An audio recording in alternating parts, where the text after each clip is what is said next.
School இல்லையா அதுக்கு பசங்களுக்கு? இருக்கு. ஸ்கூல்ல வந்தாச்சு இன்னைக்கு வெள்ளிக்கிழமை. இப்போ இந்த பெயிண்டிங் கிளாஸ்க்கு போறேன். சரி. ನಮಸ್ಕಾರ ಸರ್. ನಮಸ್ಕಾರಮ್ಮ. ನಮಸ್ಕಾರ. ಶ್ರೀಮಾನ್ ವೆಂಕಟನಾಥಾರ್ಯ ನಮಸ್ಕಾರ. ನಮಸ್ಕಾರ. ಶ್ರೀಮಾನ್ ವೆಂಕಟನಾಥಾರ್ಯ ಕವಿತಾರ್ಕ್ಯ ಕೇಸರಿ ವೇದಾಂತಾಚಾರ್ಯವರ್ಯೋ ಮೇ ಸನ್ನಿಧತ್ತಾಂ ಸದಾ ಹೃದಯ. ಗುರುಭ್ಯಃ ತದ್ಗುರುಭ್ಯಶ್ಚ ನಮೋ ವಾಕಮಧೀಮಹಿ ವೃಣೀಮಹೇ ಚ ತತ್ರಾದ್ಯೋ ದಂಪತಿ ಜಗದಾಂಪತಿ ಪಾಯಃ ಪ್ರಾಯಃ ಪ್ರವದನೆ ಪುಂಸಾಂ ಪೌನಃ ಪುಣ್ಯಂ ನಿವಾರಯನ್ ಹಸ್ತಶ್ರೀರಂಗವರ್ತುರ್ಮಾಂ ಅವ್ಯಾದಭಯಮುದ್ರಿತಃ ಯೋ ನಿತ್ಯಮಚ್ಯುತಪದಾಂಬುಜಯುಗ್ಮರುಕ್ಮೌ ವ್ಯಾಮೋಹತಸ್ತಜಿತರಾಣಿ ತೃಣಾಯ ಮೇನೆ ಅಸ್ಮದ್ಗುರೋರ್ಭಗವತೋಸ್ತೆ ದಯೈಕಸಿಂಧೋಃ ರಾಮಾನುಜಸ್ಯ ಚರಣೋ ಶರಣಂ ಪ್ರಪದ್ಯೆ. ஸ்ரீருண்டதோப்புல் திருவேங்கடமுடையான் பாரன்னச் சொன்ன பழமொழியுள் ஓரொன்றுதானே அமையாதோ தாரணியில் வாழ்வார்க்கு வானேரப்போமளவம் வாழ்வு. ಶ್ಲೋಕ ತಗೊಳ್ಳಿ. ಗುರುಭ್ಯಸ್ತದ್ ಗುರುಭ್ಯಶ್ಚ ನಮೋ ವಾಕಮಧೀಮಹೇ.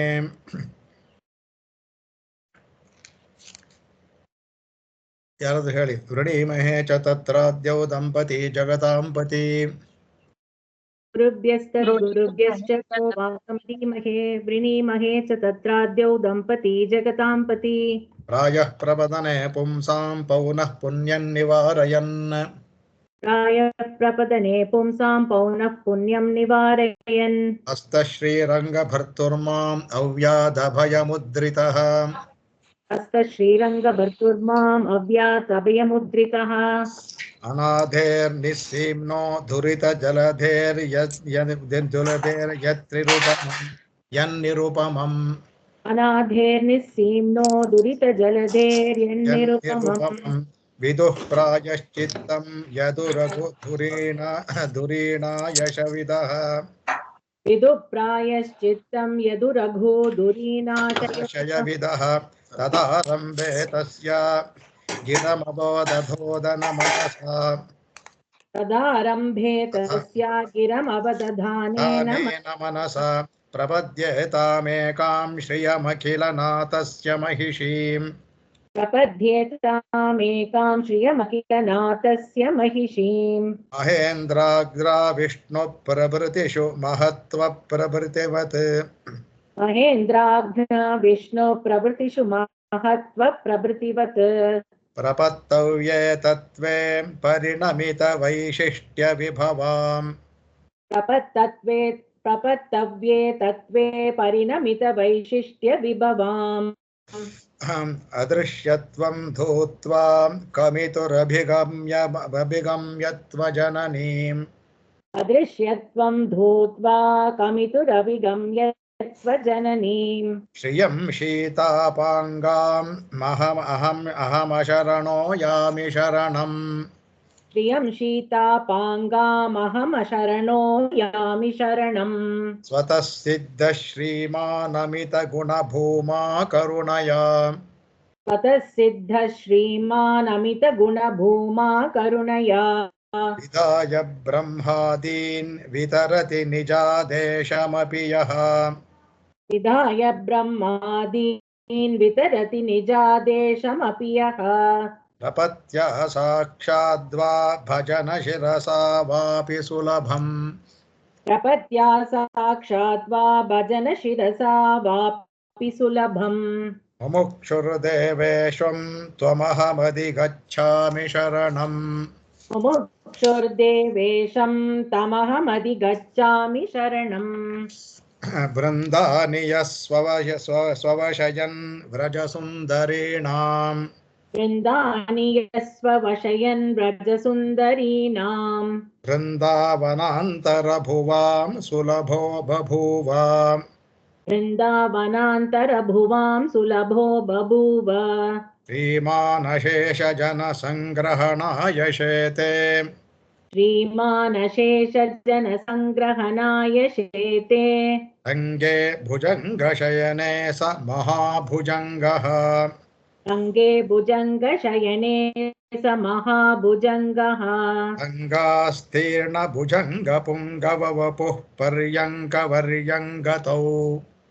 ರಂಗಾಸೀರ್ಣ ಭುಜಂಗ ಪುಂಗವ ವಪುಃ ಪರ್ಯಂಕ ವರ್ಯಂ ಗೋ ಸರ್ಗಸ್ಥಿತ್ಯವಸಾನ ಕೇಳಿರಸಿಕೌ ತೌ ದಂಪತಿ ನಃ ಪತಿ ಸರ್ಗಸ್ಥಿತ್ಯವಸಾನ ಕೇಳಿರಸಿಕೌ ತೌ ದಂಪತಿ ನಃ ಪತಿ ನಾಭಿ ಪಂಕಜಶಾಯಿನಃ ಶ್ರುತಿಸುಕೈರನ್ಯೋನ್ಯಬದ್ಧಸ್ಮಿತೌ ನಾಭಿ ಪಂಕಜಶಾಯಿನ ಶ್ರುತಿಸುಕೈರನ್ಯೋನ್ಯಬದ್ಧಸ್ಮಿತೌ ಬಿಂಬಸ್ಯಾಂಬುಜಸಂಭವಶ್ಚ ವಚನೈರೋಂ ತತ್ಸದಿತ್ಯಾದಿಭಿಃ बिम्बस्याम्बुजसम्भवस्य वचनैः ॐ तत्सदित्यादिभिः घनकरुणारसौघभरितां परितापहराम् घनकरुणारसौघभरितां परितापहराम् नयनमहश्चटां मयि तरङ्गय रङ्गपते नयनमहश्चटां मयि तरङ्गय रङ्गपते दुरितहुताशनस्फुरितदुर्धमधुःखमशीमलिनिता दुरितहुताशनस्फुरितदुर्दमधुःखमशीमलिनित विश्वसौधदुरपह्नववर्णसुधाम् विश्वसौधदुरपन्नववर्णसुधाम् दुर्मोचोद्भटकर्मकोटिनिबिडोऽप्यादेशवश्यः कृता दुर्मोचोद्भटकर्मकोटिनिबिडोऽप्यादेशवश्यकृतः बाहैर्नैव विमोहितोऽस्मि कुदृशां पक्षैर्न विक्षोभितः बाहैनैव विमोहितोऽस्मि कुदृशां पक्षैर्न विक्षोभितः यो माहानसिको महान् यतिपतेर्नीतश्च तत्पौतजान् ओ महानसिको महान् यतिपतेर्नीतश्च तत्पौत्रजान् पुत्रजान् आचार्यानिति रङ्गधुर्यमयिते स्वल्पावशिष्टो भरः आचार्यानिति रङ्गधुर्यमयिते स्वल्पावशिष्टो भरः आर्तेष्वाशु फला तदन्यविषयेऽप्युच्छिन्न देहान्तरा आर्तेष्वाशु पलाददन्यविषयेऽप्युच्छिन्न देहान्तरा वह्न्यादेरनपेक्षणात्तनुभृतां सत्यादिवद्व्यापिनीम् वह्न्यादेरणपेक्षणात् सत्यादिवद्व्यापिनी श्रीरङ्गेश्वर यावदात्मनियतत्त्वत्पारतन्त्र्योचिता श्रीरङ्गेश्वर यावदात्मनि यतत्त्वत्पारतन्त्र्योचिता त्वय्येव त्वदुपायधीरपिहितः स्वोपायभावास्तु मे त्वय्येव त्वदुपायधीरपिहित स्वोपायभावास्तु मे 4ನೇ ಶ್ಲೋಕ ಹೇಳ್ತಾ ಇದ್ವಿ.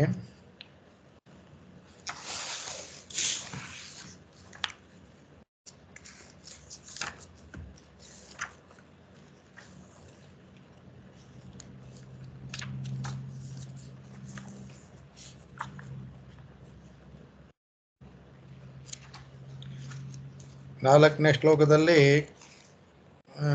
ತಾಯಿಗೆ ವಿಭುತ್ವ ಉಂಟಾ ಇಲ್ವಾ ಅನ್ನೋ ವಿಷಯದಲ್ಲಿ ತಾಯಿಯಲ್ಲಿ ಶರಣಾಗತಿ ಮಾಡ್ತಾರಲ್ಲ, ತಾಯಿಯಲ್ಲಿ ಶರಣಾಗತಿ ಯಾಕೆ ಮಾಡಬೇಕು, ವಿಭುತ್ವ ಇಲ್ವಲ್ಲ, ತಾಯಿಗೆ ಬರೀ ಪುರುಷಕಾರ ಮಾತ್ರ ಅಂತ ಒಂದು.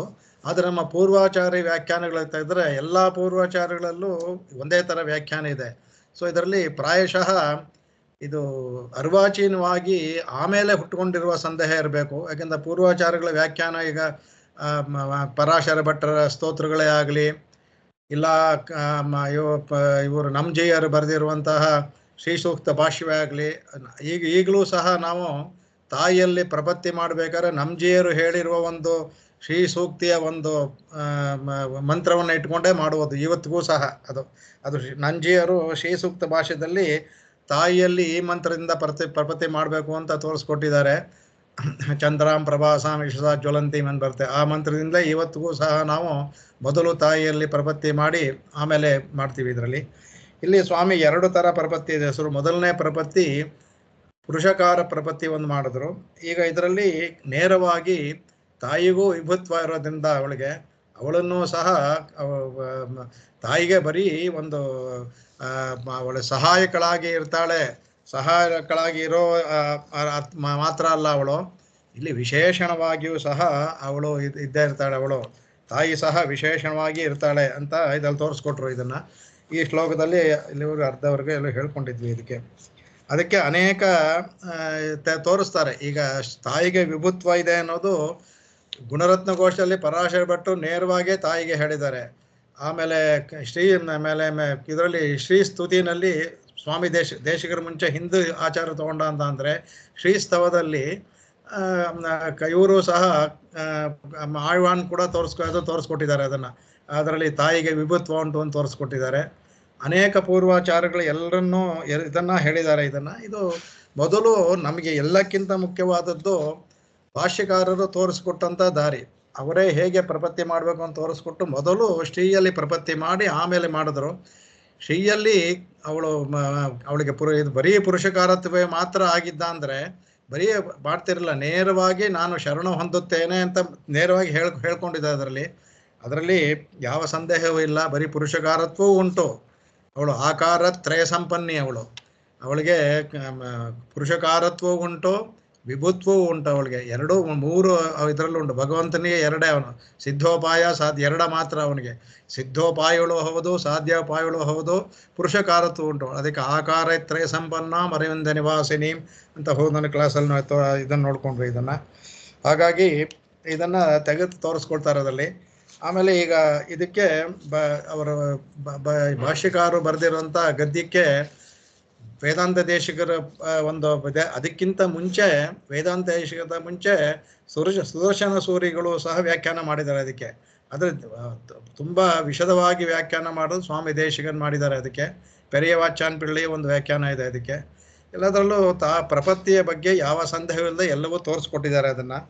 ಈ ಮುಂದಿನ ಇದರಲ್ಲಿ ನೋಡ್ಕೊಂಡು ಬರೋಣ. ಅದರಲ್ಲಿ ಹೇಗೆ ಪೂರ್ವಾಚಾರ್ಯಗಳು ಹೇಗೆ ಹೇಳಿದ್ದಾರೆ ಅಂದ್ಬಿಟ್ಟು ಅನ್ನೋದನ್ನ ತೋರಿಸ್ಕೊಳ್ಳೋದಕ್ಕೆ. ಅಂದ್ರೆ ಇದಕ್ಕಿಂತ ಎಲ್ಲರಿಗಿಂತ ಮುಂಚೆ ಆಳವಂದಾರಿಗಿಂತ ಮುಂಚೆ ನಾವಮಿಶ್ರರು ಇದ್ದಾರಲ್ಲ, ಅವರು ಸಹ ಅವರ ಅದರಲ್ಲಿ ಉಭಯತ್ವ ಶೇಷಿತ್ವವನ್ನ ನೇರವಾಗಿ ಅದನ್ನು ಹೇಳಿದ್ದಾರೆ. ಅದನ್ನು ಹೋದನ ಕ್ಲಾಸಲ್ಲಿ ತೋರಿಸ್ಕೊಂಡ್ವಿ. ಅದಕ್ಕೆ ಎರಡು ವಿಭೂತಿ ಉಭವಿಭೂತಿಗಳು ನಾಯಕಿ ಅವಳು. ಆದರೆ ಅವಳು ತನ್ನ ಒಂದು ಪತ್ನಿತ್ವದಿಂದ ತಾನನ್ನು ಒಬ್ಬ ಶೇಷನನ್ನಾಗಿ ಭಗವಂತನಿಗೆ ಭಾವಿಸಿ ಶೇಷ ರೂಪದಲ್ಲಿ ಅವಳು ಇರ್ತಾಳೆ ತವರ. ಅವಳು ಶೇಷಿಯೇ, ಅವಳು ಯಾವ ಸಂದೇಹವೂ ಇಲ್ಲ. ಪತ್ನಿಯಾದ್ರಿಂದ ಪತಿಗೆ ಶೇಷಭೂತಳಾಗಿರುವ ಒಂದು ಧರ್ಮವನ್ನು ಅನುಸರಿಸಿ ಅವಳು ಶೇಷಳಂತೆ ನಡ್ಕೊಳ್ತಾಳೆ, ಅದೇ ತರ ಅನುಭವಿಸ್ತಾಳೆ. ತಾನಾಗಿ ಏನು ಮಾಡಕ್ ಹೋಗೋದಿಲ್ಲ. ಆದರೆ ಎಲ್ಲವೂ ಸಹ ತಾಯಿಗೂ ಸಹ ಉಂಟು ಅಂದ್ಬಿಟ್ಟು ಅಂತ ವಿಷ್ಣು ಪುರಾಣದಲ್ಲೇ ಆಗಲಿ ಇಲ್ಲ ಅನೇಕ ವಚನಗಳಲ್ಲೇ ಆಗಿ ಆಮೇಲೆ ಇದನ್ನು ಕೂಡ ತೋರಿಸ್ಕೊಟ್ಟಿದ್ದಾರೆ. ಇದನ್ನು ಹೋದ್ಸಲ ಹೇಳಿದ್ನೋ ಇಲ್ಲೋ ಗೊತ್ತಿಲ್ಲ. ಅದಕ್ಕೆ ಅದರಲ್ಲಿ ಶ್ರೀಸ್ತವದಲ್ಲಿ ಇವರು ತೋರಿಸ್ಕೊಟ್ಟಿದ್ದಾರೆ. ಯಾರು ಕುರುತಾವನ್ನು ತೋರಿಸ್ಕೊಟ್ಟಿದ್ದಾರೆ. ಸ್ವಸ್ತಿರ್ಷಿ ದ್ವಿಷತಾ ದಶೇಷ ಜಗತಾಂ ಸರ್ಗೋಪಸರ್ಗಸ್ಥಿತೇ ಸ್ವರ್ಗಂ ದುರ್ಗತಿ ಮಾಪವರ್ಗಿಕ ಪದಂ ಸರ್ವಂಚ ಕುರ್ವನ್ ಹರಿ ಯಸ್ಯಾವೀಕ್ಷ ಮುಖಂ ತದಿಂಗಿತ ಪರಾಧೀನೋ ವಿದತ್ತೇ ಕಿಲಂ ಶ್ರೀ ಕ್ರೀಡೇಯಂ ಖಲು ನಾನ್ಯತಾಪಿ ಅರಸದ ಕೋಪಿ ರಸದ ಸಾಧೈಕ ರಸ್ಯಾತ್ತವ್ಯ ಅನ್ಬಿಟ್ಟು ಅಂತ ಅವಳು ಶ್ರೀಹಿ ದಿಶತಾಂ ಅಶೇಷ ಜಗತಾಂ ಅಶೇಷ ಎಲ್ಲ ಜಗತ್ತು ಅವಳು ಸಹ ಸರ್ಗೋಪಸರ್ಗಸ್ಥಿತೇ ಸೃಷ್ಟಿ ಸ್ಥಿತಿ ಪ್ರಳಯದಲ್ಲಿ ಅವಳು ಸಹ ಇರ್ತಾಳೆ. ಅದರಲ್ಲಿ ಭಗವಂತ ಮಾಡುವಂತಹ ಎಲ್ಲ ಕಾಲದ ಜೊತೆಯಲ್ಲಿ ಅವಳು ಸಹ ಇರ್ತಾಳೆ. ಏನು ಅಂದ್ರೆ ಅವನು ಯಸ್ಯಾವೀಕ್ಷ ಭಗವಂತ ಏನ್ ಮಾಡ್ತಾನಂತೆ, ಅವಳನ್ನು ವೀಕ್ಷೆ ಮಾಡ್ತಾನಂತೆ. ಯಸ್ಯ ಅಂದ್ರೆ ಯಸ್ಯಾಹ ಅಂದ್ರೆ ಶ್ರೀಯ ವೀಕ್ಷ ಶ್ರೀಯನ್ ನೋಡ್ತಾನಂತೆ. ಮುಖಂ ತದಂಗಿತ ಪರಾಧೀನ. ಈಗಿನ ಕಾಲದಲ್ಲಿ ಎಲ್ಲರೂ ಇರೋ ತರ ಅದೇ ಆ ತಾಯಿಯ ಒಂದು ಇಂಗಿತವನ್ನು ತಿಳ್ಕೊಂಡು ಅದಕ್ಕೆ ಪರಾಧೀನನಾಗಿ ಭಗವಂತ ವಿದತ್ತೇಹೇ ಅಖಿಲಂ ಸರ್ಗಸ್ಥಿತಿ ಅಂತ ಅವರದಲ್ಲಿ ತೋರಿಸ್ಕೊಟ್ಟಿದ್ದಾರೆ. ಅಂದ್ರೆ ಭಗವಂತ ಸೃಷ್ಟಿ ಸ್ಥಿತಿ ಮಾಡಬೇಕಾದ್ರೂ ತಾಯಿಯನ್ನು ನೋಡ್ತಾನಂತೆ. ಅವಳ ಮುಖವನ್ನು ನೋಡಿ ಅವಳ ಇಂಗಿತದ ಪ್ರಕಾರ ಅದಕ್ಕೆ ಪರಾಧೀನಾಗಿರ್ತಾನೆ. ತದಿಂಗಿತ ಪರಾಧೀನ ವಿಧೋ ವಿಧತ್ತೆ ಅಂತ ಅದ್ಭುತವಾಗಿ ಹೇಳ್ತಾರೆ. ಭಗವಂತ ಸಹ ಅಂದರೆ ಅವನು ಮಾಡೋದ್ರಲ್ಲಿ ತಾಯಿಯ ಕೈವ ಇದೆ ಅನ್ನೋದಕ್ಕೆ ಅದನ್ನ ಅದಕ್ಕೆ ಹೇಳ್ತಾರೆ. ಆಮೇಲೆ ವಚನಭೂಷಣದಲ್ಲಿ ಇವರು ಪಿಳೆಲೋಕಾಚ ಹೇಳ್ತಾಳೆ, ರಕ್ಷಕತ್ವ ಶೇಷಿತ್ವಂಗಳ್ ಲಕ್ಷ್ಮೀ ವ್ಯಾಧಿಕರಣೆ ಇಲ್ಲ. ಇದು ಇವ್ರು ಹೇಳಿದಂಥ ಮಾತು. ಇದು ನಮ್ಜಿಯರು ಹೇಳಿದ ಮಾತನ್ನು ಹೇಳ್ತಾರೆ. ಭಗವಂತನಿಗೆ ರಕ್ಷಕತ್ವ ಶೇಷಿಕತ್ವ ಲಕ್ಷ್ಮೀ ಇಲ್ಲದೆ ಇದ್ರೆ ಇಲ್ಲ ಅಂದ್ಬಿಟ್ಟು ಅಂತ. ಸೊ ಶೇಷಿತ್ವ ರಕ್ಷಕತ್ವ ತಾಯಿ ಇಲ್ಲದೆ ಇಲ್ಲ ಅಂದರೆ ತಾಯಿಗೂ ಶೇಷಿತ್ವ ಇಂದು ನೇರವಾಗಿ ಹೇಳಿದಾರಲ್ಲ, ಇದು ಪೂರ್ವಾಚಾರ್ಯ ಹೇಳಿದಂಥ ಮಾತು. ಅದಕ್ಕೆ ಆಮೇಲೆ ನಮ್ಜಿಯದ್ ಹೇಳಿದ್ವಿ, ಅವರು ಹೇಳ್ತಾರೆ ಶ್ರಿಯಂ ಪುರುಷಕಾರತ್ವೇನ ಉಪಾಯತ್ವೇನ ಆಶ್ರೀಯಣೀಯಂ ಅಂತ ಹೇಳ್ಬಿಟ್ರು. ಉಪಾಯವಾಗಿಯೂ ಎಲ್ಲರೂ ಸಹ ಪುರುಷಕಾರ ಅದನ್ನು ಎರಡನ್ನೂ ತೋರ್ಸೋಕೆ ಇಲ್ಲಿ 2 ಶ್ಲೋಕವನ್ನು 3-4 ಶ್ಲೋಕವನ್ನು ಮಾಡಿದ್ರು.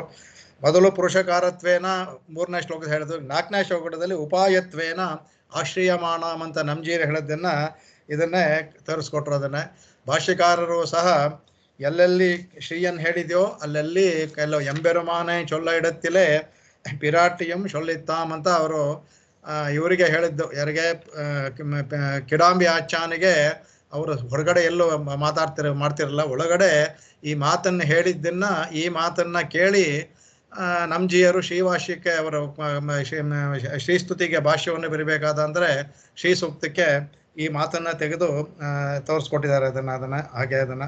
ಹಾಗಾಗಿ ಹೇಳಿದ್ವಿ ಅವ್ರು ಹೇಳಿದಂಥ ಇದು ಅಂದ್ಬಿಟ್ಟು ಅಂತ. ಆಮೇಲೆ ಅದೇ ದೇಶಿಗರಂತೂ ಅನೇಕ ಸಹಧರ್ಮಚರ್ಯಂ ಶೌರ್ಯ ಸವಂತ ಜಗದ್ದಿತ ಅನುಗ್ರಹಮಯೀಂ ವಂದೇ ನಿತ್ಯಮಜ್ಞಾತ ನಿಗ್ರಹಂ ಅಂತ ಎದರ ಸಪ್ತದಲ್ಲಿ ಸಹಧರ್ಮಚರ್ಯಂ ಸಮಂತ್ರಿತ ಜಗತ್ತಹಂ ಸಹಧರ್ಮಚರ್ಯಂ ಎಲ್ಲ ಸಹಧರ್ಮಚರ್ಯಾಗೇ ಇರ್ತಾನೆ ಎಲ್ಲ ಜಗತ್ತು ಇದರಲ್ಲೂ ಅಂದ್ಬಿಟ್ಟು ಅಂತ. ಕಡೆಗೆ ಇನ್ನೂ ಒಂದು ತೋರಿಸ್ಕೊಳ್ತಾರೆ. ಅದಕ್ಕೆ ಅಹಿರ್ಬುಜ್ಞ ಸಂಹಿತೆಯಲ್ಲಿ ರುದ್ರ ಹೇಳುವಂಥ ಮಾತು, ಶಿವ ಹೇಳುವಂಥ ಮಾತು ಇದು. ಲಕ್ಷ್ಮ್ಯಾ ಸಮಸ್ತ ಚಿಜಜಿತ್ ಪ್ರಪಂಚ ವ್ಯಾಪ್ಯ ತದೀಶ್ಯತು ಸಾಪಿ. ಲಕ್ಷ್ಮಿ ಸಮಸ್ತ ಚಿಜಜಿತ್ ಚಿತ್ ಅಚಿತ್ ಉಳ್ಳಂತ ಈ ಪ್ರಪಂಚವನ್ನ ವ್ಯಾಪ್ಯ ಅವಳು ಅಂದರೆ ಭಗವಂತ ಹೇಗೆ ವ್ಯಾಪನಾಗಿದ್ದಾನೋ ನಾರಾಯಣ ಹೇಳ್ಬೇಕಾದ್ರೆ ಅದೇ ಥರ ತಾಯಿ ಸಹ ವ್ಯಾಪ್ಯಳಾಗಿದ್ದಾಳೆ.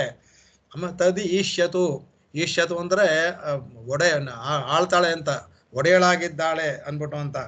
ಕಡೆಗೆ ತದಾಪಿ ಅನನ್ಯ ಸಾಧಾರಣಂ ಈಶಿತತ್ವಂ ಶ್ರೀಶೀಶಯೋರ್ಧ್ವಚ ಸದೈಕ ಶೇಷಿ.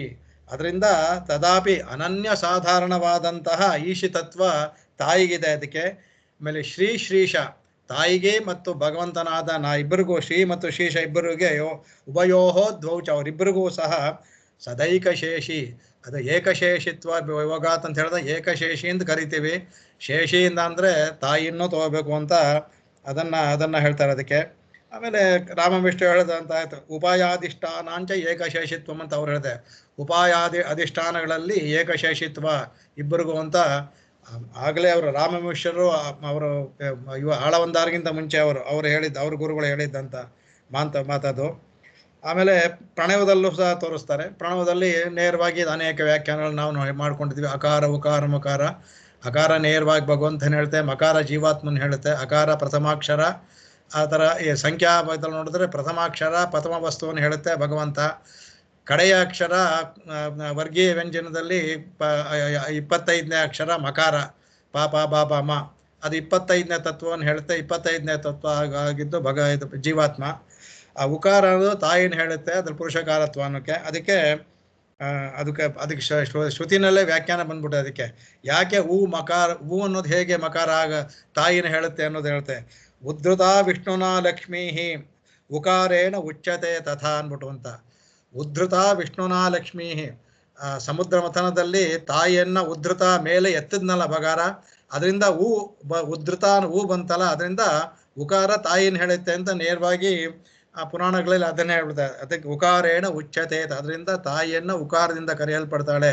ಯಾಕೆಂದ್ರೆ ಭಗವಂತನಾದ ವಿಷ್ಣುವಿನಿಂದ ಸಮುದ್ರ ಮಥನದಲ್ಲಿ ಮೇಲಕ್ಕೆ ಎತ್ತಲ್ಪಟ್ಟವಳಾದ್ರಿಂದ ಉದ್ಧೃತ ಶಿವ ಮೇಲಕ್ಕೆ ಎತ್ತಲ್ಪಟ್ಟದು ಅನ್ಬಿಟ್ಟು ಅಂತ. ಅದರಿಂದ ಉದ್ಧೃತ ಅದನ್ನು ಆಗುತ್ತೆ. ಉದ್ಧೃತ ಶಿವರಾಹೇಣ ಕೃಷ್ಣೇನ ಶತಬಾಹು. ಆ ಉದ್ಧೃತವು ತಗೋಬೋದು. ಭೂಮಿದೇವಿಯನ್ನ ಭಗವಂತ ವರಾಹ ರೂಪವಾಗಿ ಮೇಲ್ಗಡೆ ಎತ್ತಿದ್ನಲ್ಲ ಉಕಾರ, ಅದರಿಂದಲೂ ಉಕಾರ ತಾಯಿಯನ್ನು ಹೇಳುತ್ತೆ ಅಂತ ಹೋಗ್ಬೋದು ಅದಕ್ಕೆ. ಹಾಗಾಗಿ ಎಲ್ಲದನ್ನಲೂ ಸಹ ತಾಯಿಗೆ ಇದ್ದೇ ಇದೆ ಅನ್ಬಿಟ್ಟು ಅಂತ. ಇನ್ನೊಂದು ಎರಡು ನೇರವಾಗಿ ಹೇಳಿರುವಂತ ಅವರು ಅದನ್ನ ನೋಡಿ ತಗೊಳ್ಳೋಣ. ಅದಕ್ಕೆ ಕಡೆಗೆ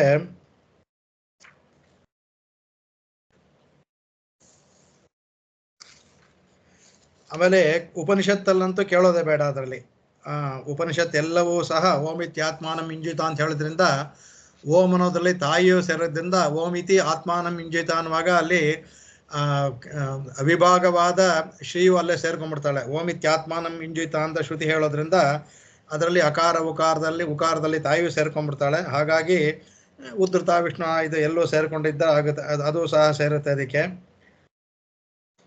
ಆಮೇಲೆ ಇವರು ಹೇಳುವುದಂತ ಮಾತು ಇದೆ, ಯಾರೋ ಪೆರಿಯವಾಚನ್ ಪಿಳ್ಳೆ ಪೆರಿಯವಾಚನ್ ಪಿಳ್ಳೆ ಅವರು ಒಂದು ಅವರ ಕಾಲದಿಂದಲೇ ಸ್ವಲ್ಪ ಶುರುವಾಗುತ್ತೆ. ಅದಕ್ಕೆ ಮುಂಚೆ ಯಾವ ಆಚಾರ್ಯರು ಸಹ ಇದರಲ್ಲಿ ವ್ಯತ್ಯಾಸವೇ ಇಲ್ಲ, ವಿಭುತ್ವವನ್ನೇ ಎಲ್ಲರೂ ಹೇಳಿದ್ದಾರೆ. ಮುಖ್ಯವಾಗಿ ನಮ್ಜಿಯರು, ಪರಾಶರ ಭಟ್ರು, ಆಮೇಲೆ ಆಳವಂದಾರು, ಅಲ್ಲಿಂದ ಎಲ್ಲರೂ ಸಹ ಆಳ್ವಾರಿಂದ ಹಿಡಿದು ಎಲ್ಲರೂ ಪರತ್ವವನ್ನೇ ಹೇಳ್ಕೊಂಡ್ಬಂದಿದ್ದಾರೆ, ಯಾರೂ ಇಲ್ಲ. ಆಮೇಲೆ ಏನೋ ಸ್ವಲ್ಪ ಸಂದೇಹ ಬಂದು ಅದು ಇತ್ತೀಚೆಗೆ ಬಂದಂಥ ಇದು, ಅದಕ್ಕೆಲ್ಲ ಇದು ಕೊಟ್ಟು ಅದರಲ್ಲಿ ಯಾವ ಸಂದೇಹವಿಲ್ಲದೆಗೆ ತಾಯಿಗೂ ವಿಭುತ್ವ ಇದೆ. ಅದರಿಂದ ಉಪಾಯಭೂತೆಗಳಾಗಿಯೂ ಸಹ ನಾನು ಶರಣು ಹೊಂದುತ್ತೇನೆ ಅಂತ 4ನೇ ಶ್ಲೋಕದಲ್ಲಿ ಅವರು ಅದನ್ನು ಹೇಳ್ತಾರೆ. ಅದನ್ನು ಈಗ 5ನೇ ಶ್ಲೋಕಕ್ಕೆ ಹೋಗೋಣ. ಅದನ್ನು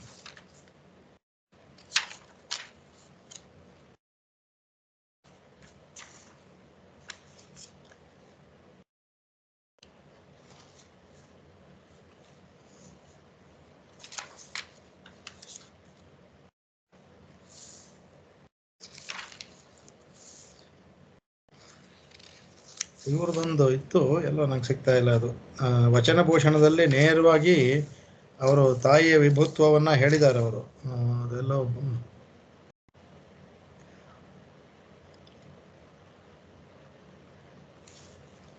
ಅದು ಇನ್ನೊಂದು ಶ್ಲೋಕದಲ್ಲಿ ಬರುತ್ತೆ, ಅದರಲ್ಲೂ ಅದನ್ನು ಸಹ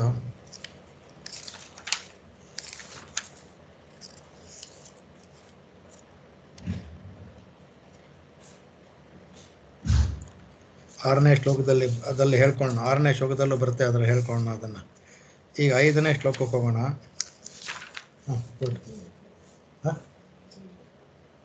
ಏನವ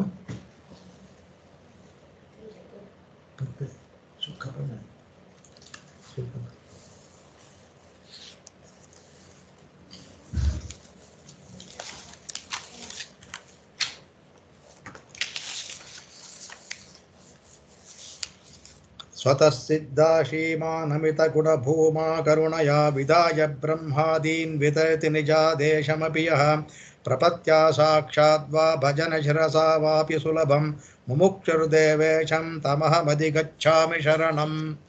ಇವಾಗ ಶ್ರುತಿಯ ಒಂದು ಇದೆ ತಗೊಳ್ತಾರೆ. ಶ್ರುತಿಯಲ್ಲಿ ಈಗ ನಮ್ಮೆಲ್ಲ ಆಳ್ವಾರ ಹೇಳಿದ್ರು, ಅವ್ರು ಹೇಳಿದ್ರು, ಭಾಷ್ಯಕಾರ ಮಾಡಿದ್ರು ಅಂತ ಹೇಳ್ಕೊಂಬಂದ್ವಿ, ಮಾಡ್ತಾ ಇದ್ದೀವಿ. ಇದಕ್ಕೆ ಶ್ರುತಿಯ ಆಧಾರವಿದೆಯಾ? ವೇದಕ್ಕೆ ಎಲ್ಲಕ್ಕೂ ನಮಗೆ ವೇದೋತಾನ ಮುಖ್ಯ. ವೇದದ ಆಧಾರವಿದೆಯಾ ಅನ್ನೋದಕ್ಕೆ ಈ ಮುಂಡಕೋಪನಿಷತ್ತಲ್ಲೂ ಇದು ಬರುತ್ತೆ. ಆ ಮಂತ್ರವನ್ನು ನೇರವಾಗಿ ತೆಗೆದು ಇದನ್ನು ಆ ಮಂತ್ರದವನ್ನು ಯೋ ವೈ ಬ್ರಹ್ಮ ವಿದಾದಿ ಪೂರ್ವಂ ಇದೆಯಲ್ಲ, ಆ ಮಂತ್ರವನ್ನೇ ಶ್ಲೋಕವನ್ನಾಗಿ ಮಾಡಿದ್ದಾರೆ. ಅದಕ್ಕೆ ಮೇಲಿನ ಅರ್ಥ ಭಗವಂತ ಹೇಳ್ತಾನೆ, ಸ್ವತಃಸಿದ್ಧ ಅವನು ಶ್ರೀಮಾನ್ ಅನ್ನುವಾಗ ತಾಯಿಯ ಒಳ್ಳಿಗೆ ಒತ್ತಿಗೆ ತಗೋಬೇಕು. ಅದಕ್ಕೆ ಅವನು ಯಹ ಅಂದರೆ ಯಾವ ಪರಮಾತ್ಮನು ಇರ್ತಾನೆ, ಅವನು ಸ್ವತಃಸಿದ್ಧ, ಅವನು ಯಾವಾಗಲೂ ಸಿದ್ಧೋಪಾಯ, ನಿತ್ಯವಾಗಿಯೂ ಇದ್ದಾನೆ, ಸಿದ್ಧನಾಗೂ ಇದ್ದಾನೆ. ಭಗವಂತ ಯಾವ ಕಾಲಕ್ಕೂ ನಿತ್ಯವಾಗಿಯೂ ಯಾವಾಗಲೂ ಇರ್ತಾನೆ. ಅವನು ಎಲ್ಲ ಕಾಲದಲ್ಲೂ ಭಗವಂತ ಸಿದ್ಧನಾಗಿ, ಯಾವ ಒಂದು ಜೀವ ಒಂದು ಮೋಕ್ಷವನ್ನು ಪಡೆಯಲು ಭಕ್ತಿ ರೂಪವಾಗಲೋ ಪ್ರಪತ್ತಿ ರೂಪವಾಗಿ ಬಂದರೂ ಮೋಕ್ಷವನ್ನು ಕೊಡೋದಕ್ಕೆ ಸಿದ್ಧನಾಗಿ ಕಾತರನಾಗಿ ಕೂತ್ಕೊಂಡಿದ್ದಾನೆ. ಅದಕ್ಕೆ ಸ್ವತಃ ಸಿದ್ಧ. ಅವನಿಗೆ ಸ್ವತಃ ಅನ್ನೋದ್ರಿಂದ ಅವನಿಗೆ ಇನ್ನೊಂದು ಎಲ್ಲಿ ಉಂಟಾಗಲಿಲ್ಲ. ಅವನು ತನ್ನಿಂದ ತಾನೇ ಪ್ರಸಿದ್ಧನಾಗಿ ತಾನೇ ಉಂಟಾಗಿರೋವನು, ಮತ್ತೆ ಸಿದ್ಧೋಪಾಯನಾಗೂ ಇರುವನು. ಸ್ವತಃ ಸಿದ್ಧ ಅಂದರೆ ತಾನಾಗೇ ಇರುವವನು. ಭಗವನಿಗೆ ಪೂರ್ವ ಇಲ್ಲ, ಅವನು ಅಪೂರ್ವ. ಅವನಿಗೆ ಯಾವ ಪೂರ್ವವೂ ಇಲ್ಲ, ತಂದೆ ತಾಯಿಗಳಿಲ್ಲ. ಅದರಿಂದ ಸ್ವತಃ ಸಿದ್ಧನಾಗಿದೆ, ನಿತ್ಯನೂ ಆಗಿದ್ದಾನವನು. ಅಂತಹ ಶ್ರೀಮಾನ್, ತಾಯಿಯ ಜೊತೆಗೆ ಯಾವಾಗಲೂ ಇರುವಂತಹ ಅವಳು. ವಿಷ್ಣೋರನಪಾಯಿನಿ ಅಂತ ಅವಳು ಯಾವತ್ತೂ ಬಿಟ್ಟಿರಲ್ಲ. ಅವಳು ಆ ಶ್ರೀವಿದ್ಯೆಯಿಂದ ಕೂಡಿರೋವನು. ಆಮೇಲೆ ಅಮಿತ ಗುಣಭೂಮ, ಅವನ ಗುಣ ಎಂಥದ್ದು ಅಮಿತ ಗುಣಭೂಮ ಅನ್ನಂದ್ರೆ ಎಲ್ಲ ಇಲ್ಲದ ಕರುಣೆ, ಎಲ್ಲ ಇಲ್ಲದ ಗುಣಗಳು. ಆ ಗುಣಗಳಿಗೆ ಒಂದು ಎಲ್ಲೇನೇ ಇಲ್ಲ ಅವನಿಗೆ. 1000 ನಾಮ ನಾವು ಸುಮ್ಮನೆ ಹೇಳ್ತೀವಲ್ಲ ಅಥವಾ ಅದು ಎಲ್ಲೇನೇ ಇಲ್ಲ, ಅದಕ್ಕೆ ಆ ದಡವೇ ಇಲ್ಲ. ಅಷ್ಟು ಗುಣಗಳಿಂದ ಕೂಡಿದಂಥ ಅವನು ಗುಣ. ಆಮೇಲೆ ಅದಕ್ಕೆ ಎಲ್ಲಕ್ಕಿಂತ ಮುಖ್ಯವಾದ ಗುಣ ಕರುಣೆ. ಅದರಿಂದ ಅನಂತ ಅಮಿತ ಗುಣ ಕರುಣೆಯ ಇದು ಕರುಣೆ ಉಳ್ಳಂತಹ ಅಮಿತಗಳು, ಅದು ಮುಖ್ಯವಾದ ನಾವು ಬೇಕಾಗಿದ್ದದೆ. ಕರುಣೆ ಉಳ್ಳಂತಹ ಲೆಕ್ಕವಿಲ್ಲದಷ್ಟು ಎಲ್ಲೇ ಇಲ್ಲದಷ್ಟು ಕಲ್ಯಾಣ ಗುಣ ಉಳ್ಳವರನವನು. ಅವನಾಗಿರುವವನ ಕಡೆಗೆ ಅವನು ಸರ್ವಾಧಿಪತಿ. ಇಡೀ ಇದಕ್ಕೆಲ್ಲ ಜಗತ್ತಿಗೆ ಅವನೇ ಕಾರಣ. ಜಗತ್ ಕಾರಣ ಅವನು ವಿಧಾಯ ಬ್ರಹ್ಮಾನ್ ವಿತೀರತಿ ಅಂತ. ಬ್ರಹ್ಮನ್ನ ವಿಧಾಯ ಅಂದರೆ ಅವನು ಬ್ರಹ್ಮಾದೀನ್. ಬ್ರಹ್ಮ ಆದೀನ್ ಅಂದ್ರೆ ಬ್ರಹ್ಮ ಮುಂತಾದವರು ಅಂತ. ಬ್ರಹ್ಮ, ರುದ್ರ, ಇಂದ್ರ ಮತ್ತು ದೇವತೆಗಳು, 1000 ಮನುಷ್ಯರು, ಪಶು ಪಕ್ಷಿಗಳು, 1000 ಜನ್ಮ ಎಲ್ಲವೂ ಬರುತ್ತೆ ಅದರಲ್ಲಿ. ಬ್ರಹ್ಮನೇ ಮೊದಲಾದವರು ಅಂದ್ರೆ ಮೊದಲು ಬ್ರಹ್ಮ, ಚತುರ್ಮುಖ ಬ್ರಹ್ಮ, ರುದ್ರ, ಇಂದ್ರ ಅದು ಬರ್ತಾರೆ. ಅದಕ್ಕೆ ಬ್ರಹ್ಮಾದೀನ್ ಅವರು ಎಲ್ಲರನ್ನೂ ಸಹ ನಿಜಾದೇಶಮಪಿ ಅವರಿಗೆ ಮಾಡಿ ಬ್ರಹ್ಮನಿಗೆ ವೇದವನ್ನ ನಿಜವಾದ ಆದೇಶ ಅಂದ್ರೆ ಅಲ್ಲಿ ಅಪ್ಪಣೆ. ಇಲ್ಲಿ ಅಪ್ಪಣ ಎಂದ್ರೇನು ಅಂದ್ರೆ ವೇದ ಶಾಸ್ತ್ರವೇ ಅಪ್ಪಣೆ. ಶಾಸ್ತ್ರವನ್ನ ಅಪ್ಪಣೆಯನ್ನು ವಿತರತಿ ಯಾರು ನೀಡುತ್ತಾನೆಯೋ ಅಂದ್ರೆ ಬ್ರಹ್ಮ ಇವನು ಪರಬ್ರಹ್ಮ ಇವನು ಚತುರ್ಮುಖ ಬ್ರಹ್ಮ. ಅಷ್ಟೇ, ಹೆಸರು ಒಂದೇ, ಆದರೆ ಅದರಲ್ಲಿರುವ ವಿಶೇಷಣ ಬೇರೆ. ಅವನು ಪರಬ್ರಹ್ಮ, ಇವನು ಚತುರ್ಮುಖ ಬ್ರಹ್ಮ, ಆ ವಿಶೇಷಣ ಮಾತ್ರ ಬೇರೆ. ಅದು ಅವರನ್ನ ನೀಡ್ತಾನೆ ಅವನು. ಯಾರೋ ಕಡೆಗೆ ಪ್ರಪತ್ಯ ಸಾಕ್ಷಾದ್ವಾ ಭಜನ ಶಿರಸ ಅಂದ್ರೆ ಸಾಕ್ಷಾತ್ ನೇರವಾಗಿ ಭಗವಂತನಲ್ಲಿ ಪ್ರಪತ್ತಿ ಮೂಲಕವಾಗಿಯೋ ವಾ ಇಲ್ಲ ಭಜನ ಶಿರಸ. ಇಲ್ಲಿ ಭಜನ ಶಿರಸ ಅನ್ನುವಾಗ ಭಕ್ತಿಯೋಗ ಅಂತ ತಗೋಬಹುದು ನಾವು. ಭಕ್ತಿಯೋಗ ಮೂಲಕವಾಗೋ ಪ್ರಪತ್ತಿ. ಯಾಕೆಂದ್ರೆ 2 ಉಪಾಯಗಳಿರೋದ್ರಿಂದ ಎರಡನ್ನು ಹೇಳ್ಬೇಕು, ಎರಡನ್ನು ಹೇಳಿದ್ದಾರೆ. ಭಕ್ತಿಯೋಗದಿಂದಲೋ ಉಪಾಯದಿಂದಲೋ ಯಾರು ವಾಪಿ ಸುಲಭಂ ಅತ್ಯಂತ ಸುಲಭವಾಗಿ ನಮ್ಮ ಸೂಕ್ತಾನು ಸುಲಭವಾಗಿ ಲಭ್ಯನಾಗಿ ಅಂದರೆ ಸ್ವತಃ ಸಿದ್ಧನಾಗಿರೋದ್ರಿಂದ ಇದೆಲ್ಲ ಸ್ವತಃ ಸಿದ್ಧಂ ಶುದ್ಧ ಸ್ಫಟಿಕ ಮನಿ ಬಂತಾದ್ರೆ ಇದರಲ್ಲೂ ಹೇಳಿದ್ದಾರೆ ಸ್ವಾಮಿ ಘಯಗಿರಿ ಸ್ತೋತ್ರದಲ್ಲಿ. ಅವನು ಸ್ವತಃ ಸಿದ್ಧ, ಅದರಿಂದ ಸುಲಭವಾಗಿ ಬೇರೆ ಸಿಗ್ತಾನೆ ಅವನು. ಅಂತಹ ಅವನನ್ನ ಮುಮುಕ್ಷು ಮೋಕ್ಷಂ ಇಚ್ಛು ಮುಮುಕ್ಷುವಾದ ನಾನು, ಮುಮುಕ್ಷು ಅಹಂ ಮುಮುಕ್ಷು ದೇವೇಶಂ ದೇವರಿಗೆಲ್ಲ ಒಡೆಯನಾದಂಥ ಪರಬ್ರಹ್ಮ ಅವನನ್ನ ತಂ ಯಾರು ಎಂತಹನೋ ತಂ ದೇವೇಶಂ ಅಂತ ಎಲ್ಲರಿಗೂ ಒಡೆಯನಾದಂಥ ಆ ದೇವ ಇದನ್ನ ಅವನನ್ನ ಅಹಂ ಅಧಿಗಚ್ಛಾಮಿ ಶರಣಂ ಅವನಿಗೆ ನಾನು ಶರಣು ಹೊಂದುತ್ತೇನೆ ಅಂತ ಹೇಳಿದ್ರು. ಇದು ಶ್ರುತಿಯಲ್ಲಿ ಹೇಳಿರುವಂತಹ ನೇರವಾದ ಒಂದು ಇದು ಅದು ಅಂದರೆ ಯೋ ಬ್ರಹ್ಮಾಣಂ ವಿದದಾದಿ ಪೂರ್ವಂ ಪೂರ್ವಂ ವೇದಾಂಚ ತಸ್ಮೈ ವೇದಾಂತ ತಸ್ಮೈ ಪ್ರಹಿಣೋತಿ ವೇದಾಂತ ಯೋ ವೈ ಪೂರ್ವಂ ವೇದಾಂಚ ಪ್ರಹಿಣೋತಿ ತಸ್ಮೈ ತಮ್ಮ ದೇವಂ ಆತ್ಮಬುದ್ಧಿ ಪ್ರಸಾದಂ ಮುಮುಕ್ಷುವೈ ಶರಣಮಹಂ ಪ್ರಪದ್ಯೆ ಅಂದ್ಬಿಟ್ಟು ಅಂತ ಇದು ನೇರವಾಗಿ ಶ್ರುತಿಯಲ್ಲಿ ಬಂದಿರುವಂಥ ಶ್ವೇತಾಶ್ವರ ಉಪನಿಷತ್ತಲ್ಲೂ ಬಂದಿದೆ, ಮುಂಡಕೋಪನಿಷತ್ತಲ್ಲೂ ಇದಿದೆ. ಇದು ಶ್ವೇತಾಶ್ವರ ಉಪನಿಷತ್ತಲ್ಲೇ ನೇರವಾಗಿ ಮೊದಲು ಬಂದಿರೋದು. ಆ ಶ್ವೇತಾಶ್ವರ ಉಪನಿಷತ್ತು ಹೇಳಿರುವಂತಂದ್ರೆ ಯೋ ಬ್ರಹ್ಮ ಅದೇ ನೋಡಿ ಸೇಮ್ ಆ ಶ್ಲೋಕವನ್ನೇ ಇಲ್ಲಿ ಶ್ಲೋಕವನ್ನ ಮಾಡಿದ್ದಾರೆ, ಈ ಮಂತ್ರವನ್ನೇ. ಯೋ ಬ್ರಹ್ಮಾಣಂ ಯಾರು ಪೂರ್ವದಲ್ಲಿ, ಪೂರ್ವಂ ಅಂದರೆ ನಾವು ಸ್ಥಿತಿ ಸೃಷ್ಟಿಗೆ ಮುಂಚೆ, ಸೃಷ್ಟಿಗೆ ಪೂರ್ವದಲ್ಲಿ ಮೊದಲು ಸೃಷ್ಟಿ ಮಾಡೋದು. ಪೂರ್ವಂ ಯಹ ಬ್ರಹ್ಮಾಣಂ ವಿದದಾತಿ ಯಾರು ಬ್ರಹ್ಮನನ್ನ ಅಂದರೆ ಶರಣು ಹೊಂದಬೇಕಲ್ಲ, ಯಾರತ್ರ ಶರಣ ಹೊಂದ್ತೀನಿ ಅನ್ನೋದಕ್ಕೆ ಮೊದಲು ಹೇಳ್ತಾರೆ. ಯಾರತ್ರ ಶರಣು ಹೊಂದಬೇಕು ನಾವು ಅಂದರೆ ಯೋ ವೈ ಬ್ರಹ್ಮಾಣಂ ವಿದದಾತಿ ಪೂರ್ವಂ ಲಕ್ಷಣ ಯಾರಲ್ಲಿ ಹೊಂದಬೇಕು ಅಂತ. ಯಾರು ಬ್ರಹ್ಮನನ್ನ ಸೃಷ್ಟಿಯ ಆದಿಯಲ್ಲಿ ಸೃಷ್ಟಿ ಮಾಡಿದನೋ, ಸೃಷ್ಟಿಯ ಆದಿಯಲ್ಲಿ ಮೊದಲು ಯಾರನ್ನ ಸೃಷ್ಟಿ ಮಾಡಿದನೋ. ಆಮೇಲೆ ಯೋ ವೈ ವೇದಾಂಶ್ಚ ಪ್ರಹಿಣೋತಿ ತಸ್ಮೈ ಯಾರು ಅವನಿಗೆ ವೇದಾಂಶ ಎಲ್ಲ ವೇದಗಳನ್ನು ಉಪದೇಶವನ್ನು ಮಾಡಿದ್ನೋ, ಶಾಸ್ತ್ರರು ವೇದದಿಂದಲೇ ಎಲ್ಲ ಶಾಸ್ತ್ರಗಳು ಬರುತ್ತೆ. ಆಮೇಲೆ ಅಂತಹ ತಮ್ಮ ದೇವಂ ಎಂತಹ ದೇವ, ಅಂತಹ ದೇವನ ಎಂತಹ ಆತ್ಮಬುದ್ಧಿ ಪ್ರಸಾದಂ ಎಲ್ಲರಿಗೂ ಆತ್ಮ ಒಂದು ಪ್ರಕಾಶ ಬುದ್ಧಿ ಪ್ರಸಾದಂ ಅಂದ್ರೆ ಅಂತರ್ಯಾಮಿಯಾಗಿ ಪ್ರಕಾಶಮಾನವಾಗಿದ್ದಾನೆ. ಎಲ್ಲರಿಗೂ ಆತ್ಮದಲ್ಲಿ ಬುದ್ಧಿಯನ್ನು ಪ್ರಸಾದಿಸುವಂತಹ ಕರುಣೆ ಮಾಡುವಂತಹ ಅಂತಹ ಭಗವಂತನನ್ನ ಮುಮುಕ್ಷುವಾದ ಮೋಕ್ಷವನ್ನು ಪಡೆಯಬೇಕು ಅನ್ನೋ ಇಚ್ಛೆ ಉಳ್ಳಂತಹ ನಾನು ಅಹಂ ಶರಣಂ. ಇದು ನೇರವಾಗಿ ಶ್ರುತಿಯ ವಾಕ್ಯ ಇದು.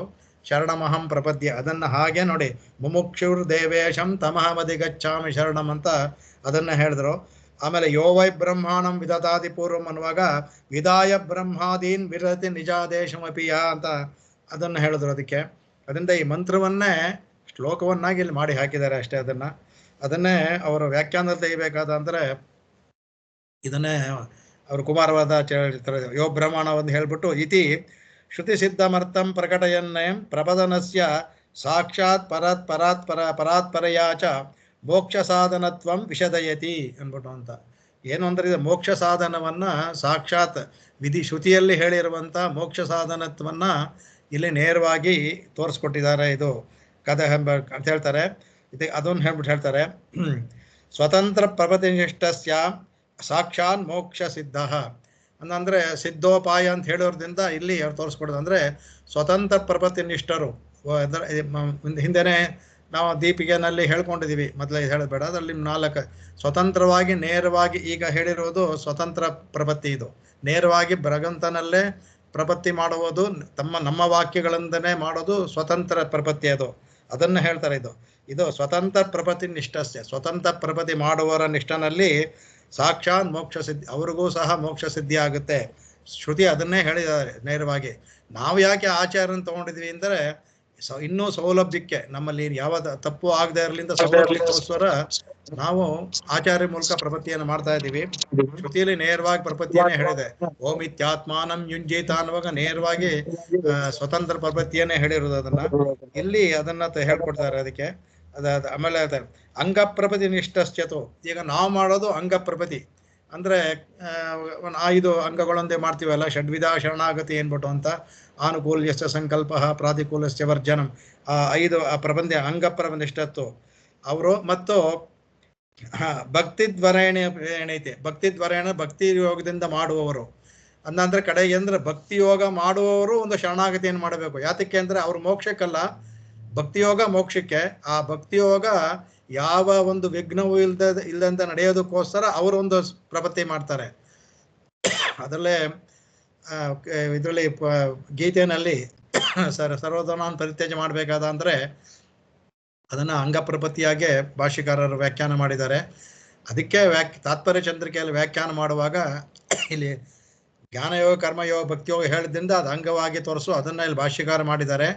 ಇದು ಅಂಗ ಪ್ರಪತ್ತಿಯೂ ಹೌದು, ಇದು ಸ್ವತಂತ್ರ ಪ್ರಪತ್ತಿಯೂ ಹೌದು ಅಂತ ನಮ್ಮ ವ್ಯಾಖ್ಯಾನದಲ್ಲಿ ತೋರಿಸ್ಕೊಟ್ಟಿದ್ದಾರೆ ಅವರು. ತಾತ್ಪರ್ಯ ಚಂದ್ರಿಕೆ ವ್ಯಾಖ್ಯಾನದಲ್ಲಿ ತೋರಿಸ್ಕೊಟ್ಟು ಅದನ್ನು ಅವರೇ ತೋರಿಸ್ಕೊಟ್ಟಿದ್ದಾರೆ ಅದನ್ನು. ಹಾಗಾಗಿ ಅಂಗ ಪ್ರಪತ್ತಿ ನಿಷ್ಠನಿಗೂ ಸಹ ಪ್ರಪತ್ತಿ ನೇರವಾಗಿ ಮತ್ತೆ ವರೇಣ ಐತಿ. ಭಕ್ತಿ ವರೇಣರು ಅಂದ್ರೆ ಭಕ್ತಿ ಯೋಗ ಮಾಡುವ ಅವ್ರಿಗೂ ಸಹ ಸರ್ವತಾ ಪ್ರಪನ್ನಸ್, ಎಲ್ಲರಿಗೂ ಅವರು ಪ್ರಪನ್ನರೇ. ಅವರು ಯಾರು ಅಂದರೆ ಭಗವಾನ್ ಮೋಕ್ಷಂ ಪ್ರಯಚ್ಛತಿ ಅನ್ಬಿಟ್ಟು ಅಂತ ಹೇಳ್ತಾರೆ. ಅದರಿಂದ ಭಗವಂತ ಖಂಡಿತ ಮೋಕ್ಷವನ್ನು ಕೊಟ್ಟೇ ಕೊಡ್ತಾನೆ. ಭಕ್ತಿಯೋಗಿಗಳಾದರೂ ಭಕ್ತಿಯೋಗವು ಮೋಕ್ಷಕ್ಕೆ, ಆದರೆ ಅವರು ನೇರವಾಗಿ ಕೇಳೋದಿಲ್ಲ, ತಮ್ಮ ಪಾಪವನ್ನೆಲ್ಲ ಕಳ್ಕೊಳ್ಳೋದಕ್ಕೆ ಮಾಡುವಂಥ ಭಕ್ತಿಯೋಗ. ಅದಕ್ಕೂ ಒಂದು ಪ್ರಪತ್ತಿಯನ್ನು ಮಾಡಿಕೊಂಡು ಸಾಂಗವಾಗಿ ಒಂದು ಮಾತು ಇದು. ಅದಕ್ಕೆ ಏನು ಅಂದರೆ ಪ್ರಪತ್ತಿ ಅನ್ನೋದು ಸುಲಭವಾದ ಮಾರ್ಗ ಅಷ್ಟೇ. ಭಕ್ತಿ ಮಾರ್ಗ ಕಷ್ಟವಾದ ಮಾರ್ಗ, ಪ್ರಪತ್ತಿ ಸುಲಭವಾದ ಮಾರ್ಗ ಅಷ್ಟೇ. ಸುಲಭೋಪಾಯ ಪ್ರಪತ್ತಿ, ಕಷ್ಟವಾದ ಉಪಾಯ ಭಕ್ತಿ ಯೋಗ. ಅದರಲ್ಲಿ ಆಸೆ ಇಲ್ಲ, ನಾನು ಅದರಲ್ಲೇ ಹೋಗ್ತೀನಿ. ಹೀಗೆ ಕೆಲವರೆಲ್ಲವೇ ಈಗ ನಾವು ಹೋಗ್ತೀವಿ, ಹೋಗಿ ನೇರವಾಗಿ ಹೋಗೋದ ಅಂತ ಹೆಲಿಕಾಪ್ಟರ್ಲ್ಲೇ ಹೋಗಿ ಒಂದು ಬೆಟ್ಟದಲ್ಲಿ ಇಳಿಬೋದು. ಇನ್ನು ಕೆಲವರು ಇಲ್ಲ, ನಾವು ಕೆಳಗಡೆಯಿಂದ ಹತ್ಕೊಳ್ತೀವಿ ಅಂತ ಅವ್ರಿಗೆ ಅದರಲ್ಲಿ ಅಭಿರುಚಿ ಇರೋದ್ರಿಂದ ಹೋಗ್ತಾರೆ. ನಾವು ಅವ್ರು ಹೇಳಕ್ಕೆ ಯಾಕೆಂದ್ರೆ ಅದರಲ್ಲೇ ಅಭಿರುಚಿ ಅವ್ರಿಗೆ. ಮೌಂಟೇನಿಯರಿಂಗ್ ಅಂತ ಮಾಡ್ಕೊಂಡು ಮೇಲೆ ಹತ್ಕೊ ಹೋಗ್ತಾರೆ, ಅದರಲ್ಲಿ ಸಿಗುವ ಸಂತೋಷವೇ ಬೇರೆ. ನಾವು ಹೆಲಿಕಾಪ್ಟ್ರಲ್ಲೋ ಹೋಗಿ ನಿಂತ್ಕೊಂಡ್ರು ಅದೇ ಜಾಗಕ್ಕೆ, ಅವರು ಅದೇ ಜಾಗಕ್ಕೆ, ಆದರೆ ಅವ್ರಿಗೂ ಒಂದು ಥರ ಸುಖ ಸಿಗುತ್ತೆ, ಯಾಕೆಂದರೆ ಅವ್ರಿಗೆ ಅದ್ರಲ್ಲಿ ಅಭಿರುಚಿ ಇರೋದ್ರಿಂದ. ಅದೇ ಥರ ಭಕ್ತಿಯೋಗದಲ್ಲಿ ಕಷ್ಟವಾದರೂ ಅದರಲ್ಲಿ ಅಭಿರುಚಿ ಉಳ್ಳವರು ಅದರಲ್ಲೇ ಆಸೆ ಇಟ್ಟು ಹೋಗ್ತಾರೆ. ಯಾಕೆಂದರೆ ಭಗವಂತನ ಭಕ್ತಿಯೋಗದಲ್ಲಿ ಯಾವಾಗಲೂ ಇಲ್ಲೇ ಧ್ಯಾನ ಮಾಡ್ತಿರೋದ್ರಿಂದ ಅದರಲ್ಲೇ ಅಭಿರುಚಿ ಉಂಟು ಅವರಿಗೆ. ಅದರಿಂದ ಈಗ ಯಾರು ಮಾಡೋರಿಲ್ಲ. ಭಕ್ತಿಯೋಗ ಕಷ್ಟ, ಮೌಂಟೇನಿಯರಿಂಗ್ ಥರ. ಪ್ರಪತ್ತಿ ಅನ್ನೋದು ಹೆಲಿಕಾಪ್ಟರ್ಲ್ಲಿ ಹೋಗಿ ನೇರವಾಗಿ ಇಳಿಯೋದು, ಅಷ್ಟೇ ವ್ಯತ್ಯಾಸ.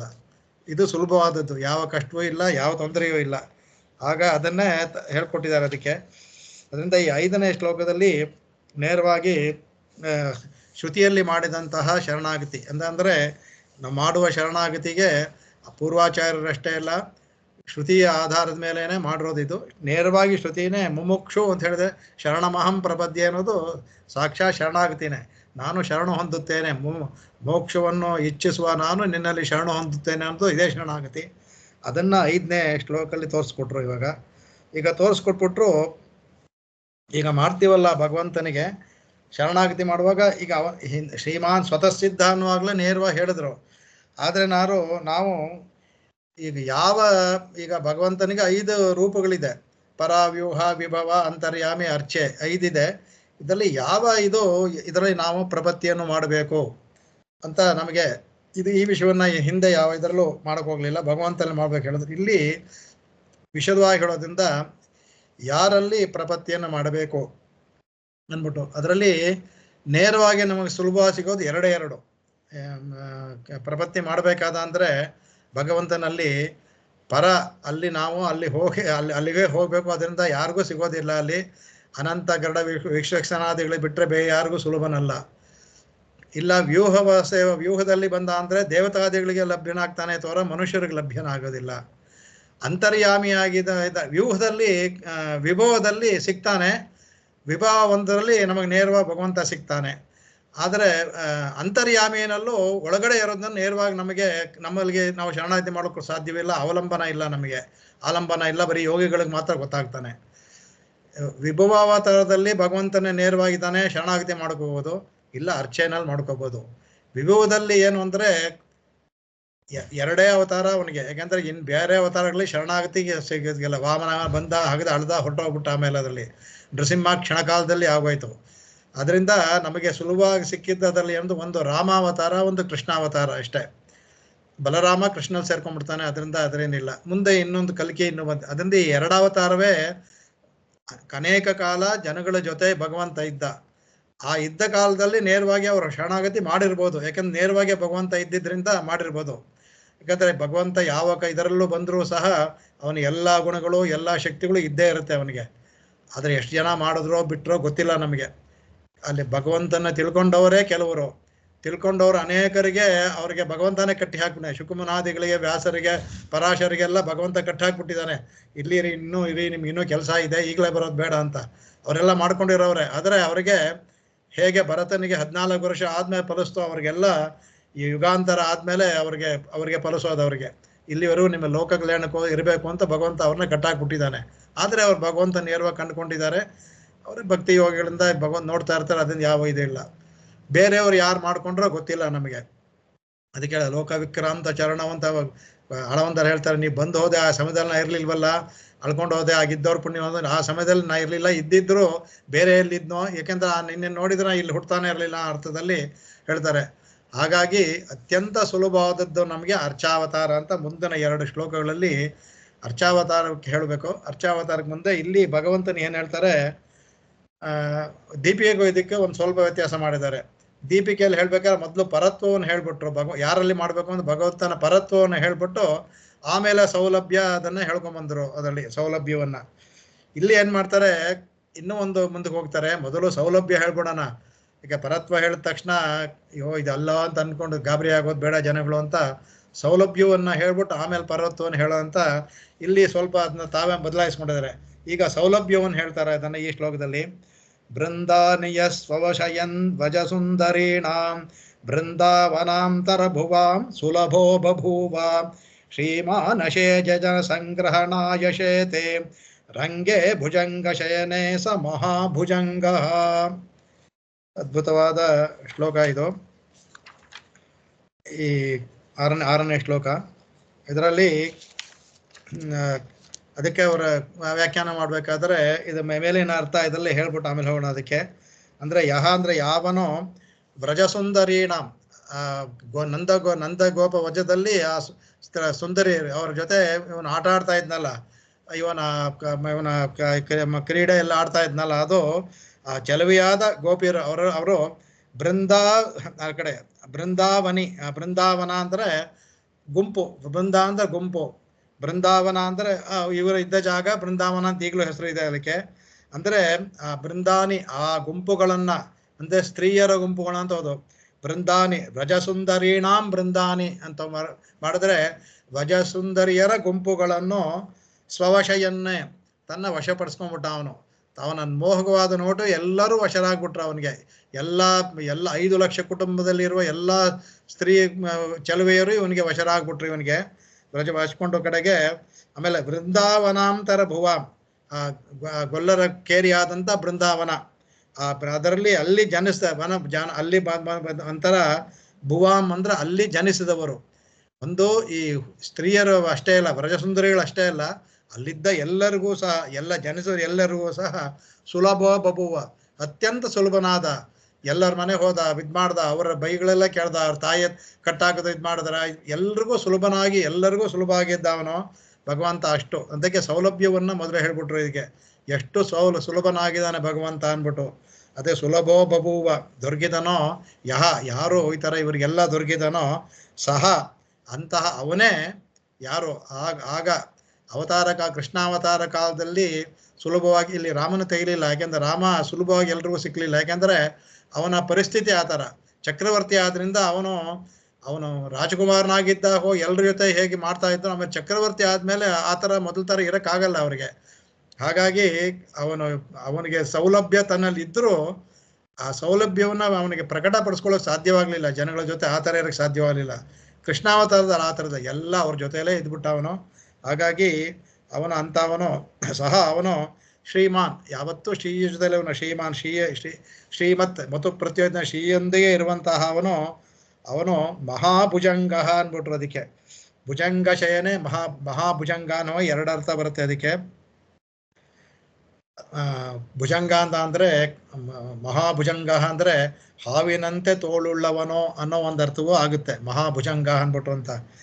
ಈ ಭುಜಂಗ ಅನ್ನೋದು ಇನ್ನೊಂದು ಮಾಡ್ತಾರೆ, ಈ ಆಕರ್ಷಣೆ ಮಾಡುವ ಶಕ್ತಿ ಇರುತ್ತಲ್ಲ, ವಿಟಪುರುಷರು ಅಂತ ಹೇಳ್ತಾರಲ್ಲ, ಈ ಸ್ತ್ರೀಯರನ್ನೆಲ್ಲ ಆಕರ್ಷಣೆ ವಿಟಪುರುಷರು ಇರ್ತಾರೆ. ಕೆಲವ್ರನ್ನ ಆಕರ್ಷಣೆ ಮಾಡೋ ಶಕ್ತಿ ಇರುತ್ತೆ, ಅವ್ರಿಗೆ ವಿಟಪುರುಷರು ಅಂತಾರೆ. ಆ ಥರ ಅವ್ರಿಗೆ ಭುಜಂಗ ಅಂತ, ಭುಜಂಗ ಅನ್ನೋ ಪದಕ್ಕೆ ಅದು ಅರ್ಥ. ಇವನಿಗೆ ಸ್ವಾಮಿ ಹೇಳ್ತಾರೆ, ಇವನು ಮಹಾವಿಟ ಪುರುಷ, ನಮ್ಗೆಲ್ರನ್ನೂ ಸೆಳೆದು ಬಿಡ್ತಾನೆ. ನಾವೆಲ್ಲ ಸ್ತ್ರೀಪರಾದ್ರಿಂದ ನಮ್ಗೆಲ್ರನ್ನೂ ಇವನು ಸೆಳೆದು ಬಿಡ್ತಾನಲ್ಲ, ಆಕರ್ಷಣೆ ಮಾಡ್ತಾನೆ.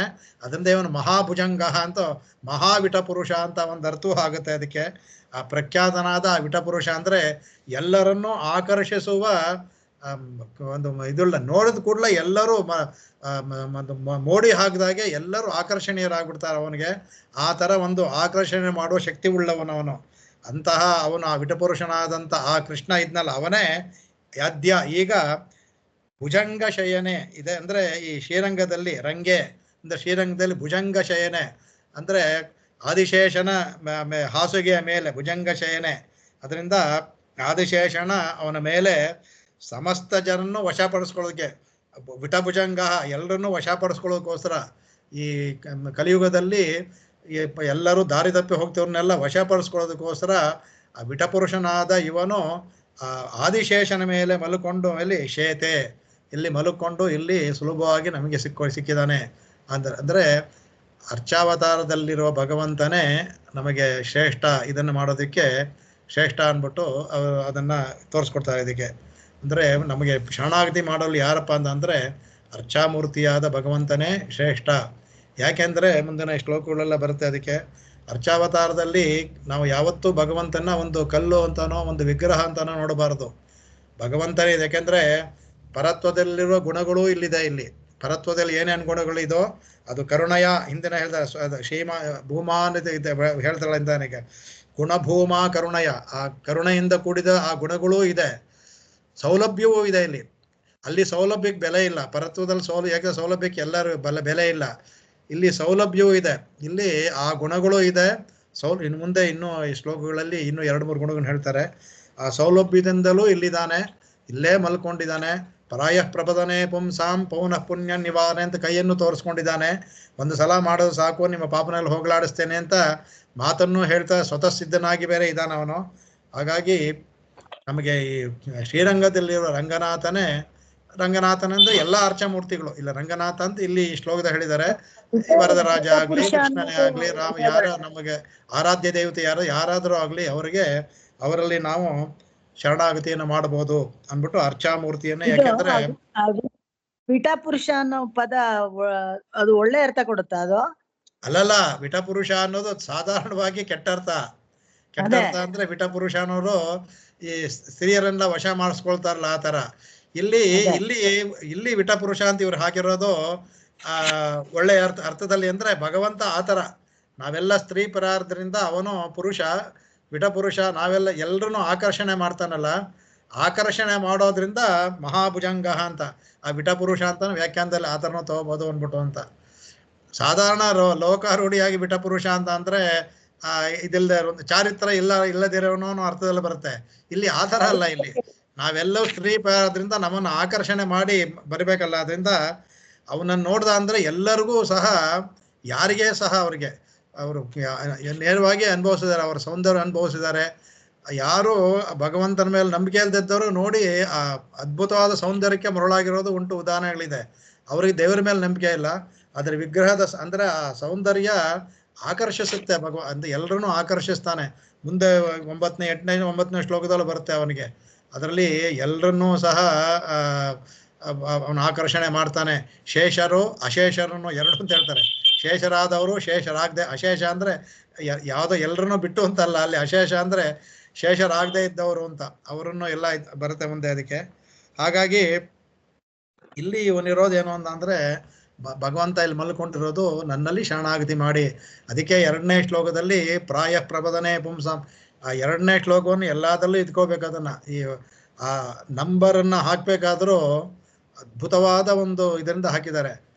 ಮೊದಲೇ ಹಾಕ್ಬಿಟ್ರು, ಪ್ರಾಯ ಪ್ರಬದನೆ ಪುಂಸ ಪೌನ ಪುಣ್ಯ ನಿವಾರಯನ್ನೇ ಹಂತಶ್ರೀ ರಂಗ ಬರ್ತುರ್ಮಾಂ ಅವ್ಯಾದ ಅಭಯ ಮುದ್ರಿತ ಅಂತ. ಅಭಯ ಮುದ್ರಿತ ಆಗಿ ಅಭಯ ಮುದ್ರಿತನಾಗಿದ್ದಾನೆ. ಒಂದೇ ಸಲ ಸಾಕು, ಒಂದೇ ಸಲ ನೀನು ಮಾಡಿದ್ರು ಸಾಕು, ನಾನು ಇಲ್ಲಿ ಇದ್ದೀನಿ ಸ್ವತಃ ಸಿದ್ಧ ಅಂತ ಹೇಳಿದಲ್ಲ, ಅದನ್ನ ಈ 6ನೇ ಶ್ಲೋಕಕ್ಕೂ ಇಲ್ಲಿ ಶ್ರೀರಂಗದಲ್ಲಿ ಬಂದು ಅಭಯ ಮುದ್ರಿತ ಆಗಿ ಮಲಗಿದ್ದಾನೆ, ಅವನಲ್ಲಿ ಶರಣಾಗತಿ ಮಾಡಿಕೊಂಡ್ರು ಸಾಕು ನಾವು. ಅಲ್ಲಿ ಇದು ಲಾಕ್ಷಣಿಕವಾದ ಒಂದು ಇದು ರಂಗನಾಥನಲ್ಲೇ ಮಾಡಬೇಕಂದ್ರೆ ರಂಗನಾಥ ಎಲ್ಲರೂ ಮಾಡ್ಬೋದು, ವರದರಾಜನಲ್ಲೂ ಮಾಡ್ಬೋದು, ಕೃಷ್ಣ ಎಲ್ಲರೂ ಮಾಡ್ಬೋದು, ನಮ್ಮ ಆರಾಧ್ಯ ನರಸಿಂಹನ ನಮ್ಮ ಆರಾಧ್ಯ ದೈವತೆಗಳಲ್ಲಿ ಮಾಡ್ಬೋದು. ಇಲ್ಲಿ ರಂಗ ಇಲ್ಲಿ ರಂಗ ಇಲ್ಲಿ ಮಲ್ಕೊ ಇಲ್ಲಿ ಈ ಸ್ತೋತ್ರದಲ್ಲಿ ಹೇಗೆ ಅದರಲ್ಲಿ ದೀಪ ಪ್ರಕಾಶನ ದೀಪಿಕೆಯಲ್ಲಿ ಹೇಳಿದ್ರು, ಆ ಥರ ಇಲ್ಲಿ ಮತ್ತೆ ಇದರ ವಿಂಶತಿಯಲ್ಲಿ ವರದರಾಜನ್ ಹೇಳಿದ್ರು. ಮುಂದೆ ಇದರಲ್ಲೂ ಇಲ್ಲಿ ರಂಗನಾಥನ ಶ್ರೀರಂಗದಲ್ಲಿರೋ ರಂಗನಾಥನ ಹೇಳಿದ್ರಲ್ಲಿ ಶ್ರೀರಂಗೇ ಭುಜಂಗ ಶಯನೆ ಅಂತ ಹಾಕಿದ್ದಾರೆ. ಅದರಲ್ಲಿ ಆ ಭುಜಂಗ ಶಯನ ಮಹಾಭುಜಂಗ ಅನ್ನೋದು ಆ ಪ್ರಾಸಕ್ಕೆ ಹೊಂದುತ್ತೆ ಕೂಡ, ಅರ್ಥವೂ ಸಹ ಅನೇಕ ಅರ್ಥವನ್ನು ಕೊಡುತ್ತೆ. ಎರಡು ಅರ್ಥವು ಮಹಾಭುಜಂಗ ಅಂತ ಹೇಳ್ದಂಗೆ ಅತ್ಯಂತ ಉದ್ದವಾದ ಅಂದರೆ ಎಲ್ಲರನ್ನೂ ಆಕರ್ಷಣೆ ಎಲ್ಲರನ್ನೂ ಸೇರಿಸ್ಕೊಳ್ಳುವ ತೋಳುಳ್ಳವನು. ಎಷ್ಟು ಜನ ಬಂದರೂ ಅವ್ರನ್ನ ತನ್ನ ಇದಕ್ಕೆ ತಗೊಳ್ಳುವ ಉಳ್ಳವನು ಮಹಾಭುಜಂಗ ಅಂತ ಅತಿಯಾದ ದೊಡ್ಡ ತೋಳು ಉಳ್ಳವನು ಅರ್ಥವೂ ಮಾಡ್ಬೋದು. ಆದರೆ ಇಲ್ಲಿ ಈ ವಿಟತ್ವ ಅನ್ನೋದು ಹೆಚ್ಚಾಗಿ ಹೊಂದುತ್ತೆ ಅದಕ್ಕೆ ಅವನಿಗೆ ಭಗವಂತನಿಗೆ. ಹಾಗಾಗಿ ಎಲ್ಲ ವ್ಯಾಖ್ಯಾನಕಾರರು ಅವನ ವಿಟತ್ವವನ್ನೇ ತೋರಿಸ್ಕೊಟ್ಟಿದ್ದಾರೆ. ಅದಕ್ಕೆ ಪ್ರಖ್ಯಾತನಾದ ವಿಟ ಅಂತಾನೆ ವ್ಯಾಖ್ಯಾನ ಮಾಡಿ ಎಲ್ಲರೂ ಮಾಡಬೇಕಾದ್ರೆ ಅವರು ಅದನ್ನೇ ಎಲ್ಲ ತೋರಿಸ್ಕೊಟ್ಟಿದ್ದಾರೆ. ಇದರಲ್ಲಿ ಮುಖ್ಯವಾಗಿ ಹೇಳಬೇಕು ಅಂತಂದ್ರೆ ನಮಗೆ ಎರಡು ರೂಪದಲ್ಲಿ ಭಗವಂತ ನಮಗೆ ಸುಲಭನಾಗಿ ಸಿಕ್ಕಿದ. ಒಂದು ವಿಭವಾವತಾರದಲ್ಲಿ, ಆದರೆ ವಿಭವಾವತಾರದಲ್ಲಿ ಯಾರೂ ಇರಲಿಲ್ಲ. ಇದ್ದಿದ್ದು ನಾವಿಲ್ಲಿ ಇಲ್ಲ, ಇದ್ರು ಎಷ್ಟೋ ಜನ ಕೃಷ್ಣಾವತಾರದಲ್ಲಿ ಭಗವಂತನೇ ನಾನೇ ದೇವ ಅಂದ್ರು ನಮ್ಮದೇ ಇದ್ದವರು ಇದ್ರು, ಯಾರು ಶರಣಾಗತಿ ಮಾಡ್ಕೊಳ್ಳಿಲ್ಲ. ಅಷ್ಟು ತ್ರೇತಾಯುಗದಲ್ಲಾದ್ರೆ ಶರಣಾಗತಿ ಇನ್ನೂ ಇರಲಿಲ್ಲ, ಅವರ ಇದೆಲ್ಲ ಭಕ್ತಿ ಯುಗದಲ್ಲಿ ಹೋಗ್ತಾ ಇದ್ರು, ಹಾಗೆ ಮಾಡ್ಕೊಳ್ಳಿಲ್ಲ ಅನ್ಬೋದು. ಈ ದ್ವಾಪರ ಯುಗದಲ್ಲಿ ಕಡೆಯಲ್ಲಿ ಅದು ಯಾರು ನಂಬಲೂ ಇಲ್ಲ ಅವನಿಗೆ. ಭಗವಂತ ಹೇಳೋದು ನಂಬಲಿಲ್ಲ, ನಾನೇ ಭಗವಂತ ಅಂತ ಹೇಳಿದ್ರು, ಇಡೀ ಉಪನಿಷತ್ ಸಾರವನ್ನು ಹೇಳಿದ್ರು ಸಹ 4-5 ಜನಕ್ಕೆ ಮಾತ್ರ ನಂಬಿಕೆ ಬಂತೈತೆ, ಇನ್ಯಾರೂ ನಂಬಲಿಲ್ಲ. ಅದರಿಂದ ಶರಣಾಗತಿ ಮಾಡಿಕೊಳ್ಳಿ. ಸಾಕ್ಷಾತ್ ಧರ್ಮ ಭೀರು ಅಂತ ಹೇಳುವಂಥ ಯುಧಿಷ್ಠಿರನೇ ಭಗವಂತನ ಪರತ್ವ ತಿಳಿಯಿಲ್ಲ. ಇದು ಭಗವಂತನ ಮಾಯೆಯಿಂದ ತಿಳ್ಕೊಳ್ಳಿಲ್ವೋ ಭಗವಂತನಿಗೆ ಅರ್ಥ ಆಗುತ್ತೆ. ಅಲ್ಲಿ ಹೋಗಿ ಕೇಳ್ಕೊ ಅಂದ್ರೆ ಅಲ್ಲಿ ಹೋಗಿ ಭೀಷ್ಮರ ಹತ್ರ ಪರತತ್ವ ಯಾವುದು, ಜೊತೆಯಲ್ಲೇ ಪರತತ್ವನ ಇಟ್ಕೊಂಡು ಪರತತ್ವ ಯಾವುದು ಅಂತ ಕೇಳ್ತಾನೆ. ಅದಕ್ಕೆ ಕಿಮೇಕಂ ದೇವತಂ ಲೋಕೆ ಕಿಂ ವಾಪ್ಯೇಕಂ ಪರಾಯಣಂ ಅಂದ್ಬಿಟ್ಟು ಕೇಳಿದವಾಗ ಯಾರನ್ನ ಮಾಡ್ತಾರೆ ಅಂದ್ಬಿಟ್ಟು ಅವರ ಪಕ್ಕದಲ್ಲೇ ಇದ್ದಾನೆ. ಅವ್ರಿಗೆ ಬಂದು ಕೂಡ ಅಂತ ಧರ್ಮರಾಯನ್ಗೆ ಗೊತ್ತಾಗ್ಲಿಲ್ಲ ಇಂದ ಇನ್ನು ಭೀಮ ಅರ್ಜುನಾದಿಗಳಿಗೆ ಹೇಗಾಗುತ್ತೆ, ಅವ್ರಿಗೆ ಗೊತ್ತಾಗೋದೇ ಇಲ್ಲ ಅದನ್ನ. ಹಾಗಾಗಿ ಮೋಕ್ಷಪ್ರದನಾದಂತಹ ಭಗವಂತ ಎಲ್ಲರನ್ನೂ ಆಕರ್ಷಣೆ ಮಾಡ್ತಾ ಇಲ್ಲಿರ್ಬೇಕಾದ್ರೆ ಈ ಸುಲಭವಾದದ್ದು ಇದನ್ನ ಮಾಡ್ತಾರೆ. ಮುಂದಿನ ಶ್ಲೋಕದ ಇದ್ರಲ್ಲಿ ತೋರಿಸ್ಕೊಡ್ತಾರೆ. ಯಾಕೆಂದ್ರೆ ಎಲ್ಲರೂ ನೋಡಿ ನಮ್ಮ ಆಳ್ವಾರಿಂದ ಹಿಡಿದು ಶುರು ಮಾಡಿದ್ದು ಅವರೇ ಅವರು ಪ್ರಪನ್ನ ಜನಕೂಟಸ್ಥರು ಅಂತ ಹೇಳ್ತೀವಿ. ಮೊದಲು ಮಾಡಿದ್ದು ಶ್ರೀನಿವಾಸನಲ್ಲಿ ಅರ್ಚಾಮೂರ್ತಿಯಲ್ಲೇ ಶರಣಾಗತಿ ಮಾಡಿದ್ರು. ಆಳವಂದಾರು ಅರ್ಚಾಮೂರ್ತಿಯಲ್ಲೇ ಶರಣಾಗಿದ್ರು. ಭಾಷ್ಯಕಾರರು ಅರ್ಚಾಮೂರ್ತಿಯಲ್ಲೇ ಶರಣಾಗತಿ ಮಾಡಿದ್ರು. ಇನ್ನೇ ದೇಶಿಗಾದಿಗಳೆಲ್ಲ ಹೇಳ್ಬೇಕು. ಎಲ್ಲರೂ ನಮ್ಮ ಪೂರ್ವಾಚ ಮತ್ತು ಇನ್ನೇ ಅನೇಕ ಆಳ್ವಾರುಗಳು ಎಲ್ಲರೂ ಅರ್ಚಾಮೂರ್ತಿಯಲ್ಲೇ ಶರಣಾಗತಿ ಮಾಡಿದ್ದಾರೆ ಅವರು. ಹಾಗಾಗಿ ಶರಣಾಗತಿ ಮಾಡೋದಕ್ಕೆ ಅರ್ಚಾಮೂರ್ತಿನೇ ಇದು ಅಂದ್ಬಿಟ್ಟು ಅಂತ ಅದನ್ನು ಅವರು ತೋರಿಸ್ಕೊಟ್ಟಿದ್ದಾರೆ ಅಂದ್ಬಿಟ್ಟು ಅದನ್ನು ತೋರಿಸ್ಕೊಳ್ತಾರೆ. ಅದನ್ನು ಇದರಲ್ಲಿ ಎರಡು ಭಗವಂತನಲ್ಲಿ ಈ ಸೌಲಭ್ಯವನ್ನು ಹೇಳ್ಬೇಕಾದ್ರೆ ಅದಕ್ಕೆ ಹೇಳ್ಕೊಡ್ತಾರೆ. ಅದಕ್ಕೆ ಈ ಭಗವಂತನ ಸೌಲಭ್ಯ ಹೇಗೆ ಅರ್ಚಾಮೂರ್ತಿಯಲ್ಲಿ ಇದೆ, ಈ ಸೌಲಭ್ಯನೂ ಬೇಕಲ್ಲ ಅರ್ಚಾಮೂರ್ತಿ ಇದೆ ಅನ್ನೋದಕ್ಕೆ ಸ್ವಾಮಿ ಇದಕ್ಕೆ ಅವರ ಉತ್ತರ ಕೃತ್ಯಾಧಿಕಾರ ಅಂದರೆ ಉತ್ತರ ಕೃತ್ಯಾಧಿಕಾರ ಪ್ರಪತ್ತಿ ಆದ್ಮೇಲೆ ಯಾವ ಥರ ಇರಬೇಕು ಅಂತ ಹೇಳೋದಕ್ಕೆ, ಯಾವ ಥರ ಇರಬೇಕು ಅಂತ ಹೇಳೋದನ್ನ ಈ ಅರ್ಚಾವತಾರದ ಮೂಲಕ ಅವ್ರು ಹೇಳ್ಕೊಳ್ತಾರೆ. ಅವರು ಇದನ್ನ ಆ ಮಾತನ್ನ ತಗೊಂಡು ಅನುಭವಿಸೋಣ. ಇದನ್ನ ತುಂಬಾ ಅದ್ಭುತವಾಗಿ ಅದರಲ್ಲಿ ಹೇಳ್ಕೊಡ್ತಾರೆ. ಅದನ್ನ ಇವರು ಅವರ ಸ್ವಾಮಿಯ ಮಾತು ಇನ್ವರ್ಟೆಡ್ ಕಾಮಾಸಲ್ಲಿ ಅವ್ರು ಹೇಳಿರೋ ಮಾತು ಹಾಗೇನೆ ಇನ್ವರ್ಟೆಡ್ ಕಾಮಾಸ್ಲೆ ಉತ್ತರ ಕೃತ್ಯಾಧಿಕಾರದಲ್ಲಿ ಅವಳು ಹೇಳಿರುವಂತ ಮಾತಿದು. ಅರ್ಚಾವತಾರಂ ಪಣ್ಣೀರುಕ್ಕಿರ ಎಂಬೆರುಮಾನ್ ಪಕ್ಕಲಿಲೆ ಅಂದ್ರೆ ಅರ್ಚಾವತಾರನ ಮಾಡಿರುವ ಭಗವಂತನ ಬಳಿಯಲ್ಲಿ, ಪಕ್ಕಲಿಲೆ ಅಂದ್ರೆ ಭಗವಂತನ ಬಳಿಯಲ್ಲಿ ನಾವು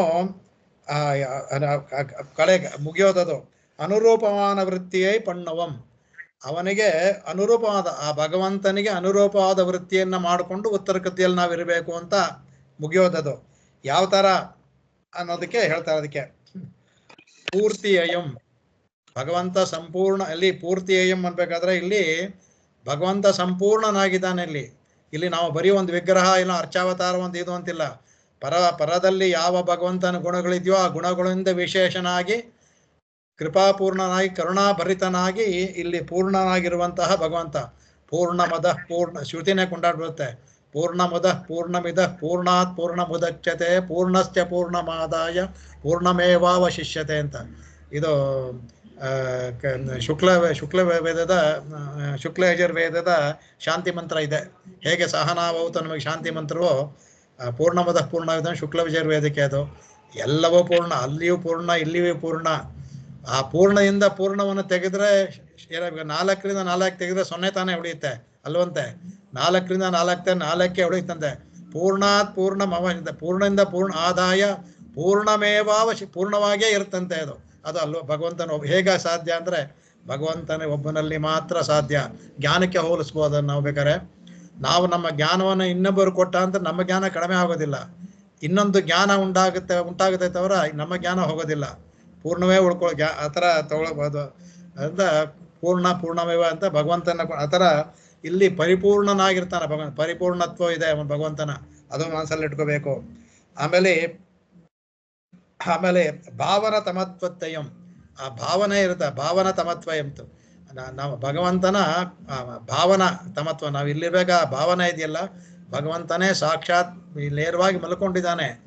ನಮಗೆ ಕಾಣದೇ ಇರೋದಕ್ಕೆ ತಟಸ್ಥವಾಗಿ ಕಾಣ್ತಾನೆ ತವರ ಅವನು ಸಾಕ್ಷಾತ್ ಭಗವಂತನೇ ಇಲ್ಲಿ ಅವನ ದೇಹರೂಪಿಯಾಗೇ ಇದ್ದಾನೆ ಇಲ್ಲಿ ಅಂತ ಹೋಗ್ಬೇಕು. ಅದಕ್ಕೆ ಆಮೇಲೆ ಮದಿಮಯಕ್ಕಂಗಳೈ ಎಲ್ಲದಕ್ಕೂ ಮರುಂದಾಯರಕ್ಕೂ ಪಡೆಯಂ, ಎಲ್ಲದಕ್ಕೂ ಸಕಲ ಇದಕ್ಕೂ ಭಗವಂತ ಭೇಷಜ. ಅವನ ಭೇಷಜ ಇದೆ, ಅವನು ಎಲ್ಲಕ್ಕೂ ಇದು ಆಳ್ವಾಳಕೊಂಡ ಹೇಳ್ತಾರೆ. ಅದಕ್ಕೆ ನಾವು ನಮ್ಮ ಈ ಸಂಸಾರದ ಸಾಗರದಲ್ಲಿ ಅನ್ನೋದು ಒಂದು ರೋಗ. ಆ ರೋಗವನ್ನು ಹೋಗ್ಲಾಡಿಸೋದಕ್ಕೆ ಯಾರಪ್ಪ ಅದಕ್ಕೆ ಮರುತ್ತು ಅಂದ್ರೆ ಅವನೇ ಮರುತ್ವ, ಅವನೇ ಡಾಕ್ಟರ್. ಅವನು ಈ ಸಂಸಾರ ಸಾಗರದ ನಮ್ಮನ್ನ ಈ ರೋಗವನ್ನು ತಪ್ಪಿಸೋದಕ್ಕೆ ಒಬ್ಬನೇ ಒಬ್ಬ ವೈದ್ಯ ಅಂದ್ರೆ ಸಾಕ್ಷಾತ್ ಭಗವಂತನೇ. ಇನ್ಯಾರು ವೈದ್ಯ, ಅವನೊಬ್ಬನೇ ವೈದ್ಯ. ಅದಕ್ಕೆ ಅವನು ಆಮೇಲೆ ಆಶ್ರಿತ ಪಾರತಂತ್ರ, ಮುಖ್ಯವಾಗಿ ಗುಣ ಹೇಳ್ತಾರೆ ಆಶ್ರಿತ ಪಾರತಂತ್ರತ್ಯಯಂ. ಆಶ್ರಿತ ನಮ್ಮಲ್ಲಿ ಪರತಂತ್ರನಾಗಿರ್ತಾನಂತೆ ಭಗವಂತ. ಅವನ ಆಶ್ರಿತ ಪಾರತಂತ್ರ ಅವನ ಭಗವಂತ. ನಮಗೆ ಅವನ ಅಡಿಯೇನು, ನಾವು ಅಡಿಯೇನಲ್ಲ, ಭಗವಂತ ನಮಗೆ ಅಡಿಯೇನ್ ಅಂತ ಇರ್ತಾನಂತೆ. ಆಶ್ರಿತ ಪಾರತಂತ್ರ ಇದನ್ನ ನಾವು ಅನೇಕ ಅವತಾರ ಕಾಲಗಳು ನೋಡಿದೀವಿ. ಅದಕ್ಕೆ ಕೃಷ್ಣ ರಾಮನಾಗಿ ಎಷ್ಟು ಕಷ್ಟಪಟ್ಟ, ಕಾಡಿಗೆಲ್ಲ ಹೋಗಿ ಇದು ಮಾಡ್ದ.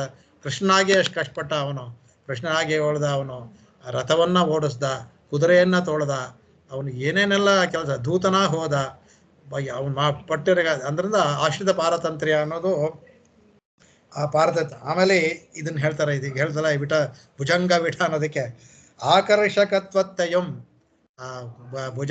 ಭುಜಂಗ ವಿಟಃ ಅಂತ ಹೇಳ್ದಲ್ಲ ಪದವನ್ನು, ಅದಕ್ಕೆ ಆಕರ್ಷಕತ್ವ. ಅದನ್ನ ನೋಡಿದ್ರೆ ರಾಮಾನುಜರು ಇವ್ರನ್ನ ವಿಲ್ಲಿದಾಸ್ ಕರ್ಕೊಂಡು ಹೋಗ್ತಾರಲ್ಲ, ನೋಡಿ ಕಣ್ಣನ್ನು ನೋಡಿ, ಇದಕ್ಕಿಂತ ಕಣ್ಣನ್ನು ನೋಡಿದ್ಯಾ ನೀ ತೋರಿಸ್ತೀನಿ ಅಂತ ಕರ್ಕೊಂಡು ಹೋಗಿ ತೋರಿಸ್ತಾರಲ್ಲ, ಆ ಕಣ್ಣನ್ನ ಆಕರ್ಷಕ, ಅದಕ್ಕೆ ಆಕರ್ಷಕತ್ವತ್ತಯಂ, ಭಗವಂತನ ಆಕರ್ಷಕತ್ವ ಇದೆಯಲ್ಲ ಅದನ್ನು ಸಹ, ಅದಕ್ಕಿಂತ ಇದೆಲ್ಲ ಈ 5 ಸಹ ಅನುಸಂಧಿತ್ತೆ. ಇದನ್ನು ಅನುಸಂಧಾನ ಮಾಡೋದು ನಮ್ಗೇನಾಗುತ್ತೆ, ಅವನ ಭಗವಂತನ ಪರತ್ವ ಸೌಲಭ್ಯ, ಪರತ್ವ ಸೌಲಭ್ಯಾದಿಗಳಕ್ಕೆ. ಅದಕ್ಕೆ ಈ ಪರತ್ವ ಮತ್ತು ಸೌಲಭ್ಯ, ಭಗವಂತನ ಪರತ್ವ ಮತ್ತು ಸೌಲಭ್ಯಾದಿಗಳಿಗೆ ಅನುರೂಪಮಾನ ವೃತ್ತಿಯೈ ಪಣ್ಣವಂ ಅನ್ಬಿಡಂತ. ಈ ಪರತ್ವ ಮತ್ತು ಸೌಲಭ್ಯಕ್ಕೆ ಅನುರೂಪವಾದ ವೃತ್ತಿಯನ್ನ ನಾವು ಉತ್ತರಕೃತ್ಯರಾಗಿರೋ ಮಾಡಬೇಕು ಅಂತ. ಅದು ನಮಗೆಲ್ಲಿ ಬೇಕಾಗಿರೋದು ಅರ್ಚಾರೂಪಿಯಾಗಿರುವ ಭಗವಂತ ನಮಗೇನೇನೆಲ್ಲ ಎಷ್ಟೆಲ್ಲ ಇದಾಗ್ತಾನೆ ಅನ್ಬಿಟ್ಟು ಅಂತ ಇದನ್ನ ಅದನ್ನ ತೋರಿಸ್ಕೊಡ್ತಾರೆ ಇದನ್ನ. ಆಮೇಲೆ ಇದರಲ್ಲೇ ಸಹ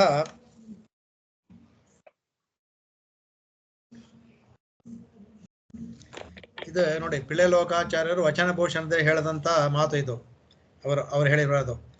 ಅಂದ್ರೆ ನಮ್ಮ ಪೂರ್ವಾಚಾರಗಳಲ್ಲಿ ಭೇದ ಇಲ್ಲ ಅನ್ನೋದಕ್ಕೆ ನಾನು ಹೇಳ್ತಾ ಇದ್ದೇನೆ. ಇದಕ್ಕೆ ಆಯ್ವಾರ್ಗಳು ಪಲ ಇಡಂಗಳಿಲ್ ಪ್ರಪತ್ತಿ ಪಂಡಿನದು. ಆಯ್ವಾರ್ಗಳು ಅನೇಕ ಕಡೆ, ಈಗ ನಮ್ಮ ಅವರು 2-3 ತೋರಿಸ್ತಾರೆ, ಎಲ್ಲ ಆಯ್ವಾರ ತೋರಿಸ್ಕೊಟ್ಟಿದ್ದಾರೆ. ಪ್ರಪತ್ತಿ ಮಾಡಿದ್ದು ಅರ್ಚಾವತಾರತ್ತಿಲೆಯೇ, ಅವ್ರು ಮಾಡಿದ್ದೆಲ್ಲ ಅರ್ಚಾವತಾರದಲ್ಲೇ ಮಾಡಿದ್ದು ಅಂತ ನಾನು ಹೇಳ್ದಂಗೆ, ಅರ್ಚಾವತಾರದಲ್ಲೇ ಮಾಡಿರೋದು ಎಲ್ಲ ಕಡೆ. ಇಲ್ಲಿ ಆಯ್ವಾರ್ ಹೇಳ್ಬೇಕಾದ್ರೆ ನಾವು ಭಾಷಿಕಾರನ್ನು ಸೇರಿಸ್ಕೋಬೋದು ಅದರಲ್ಲಿ, ಅದೆಲ್ಲ. ಆಮೇಲೆ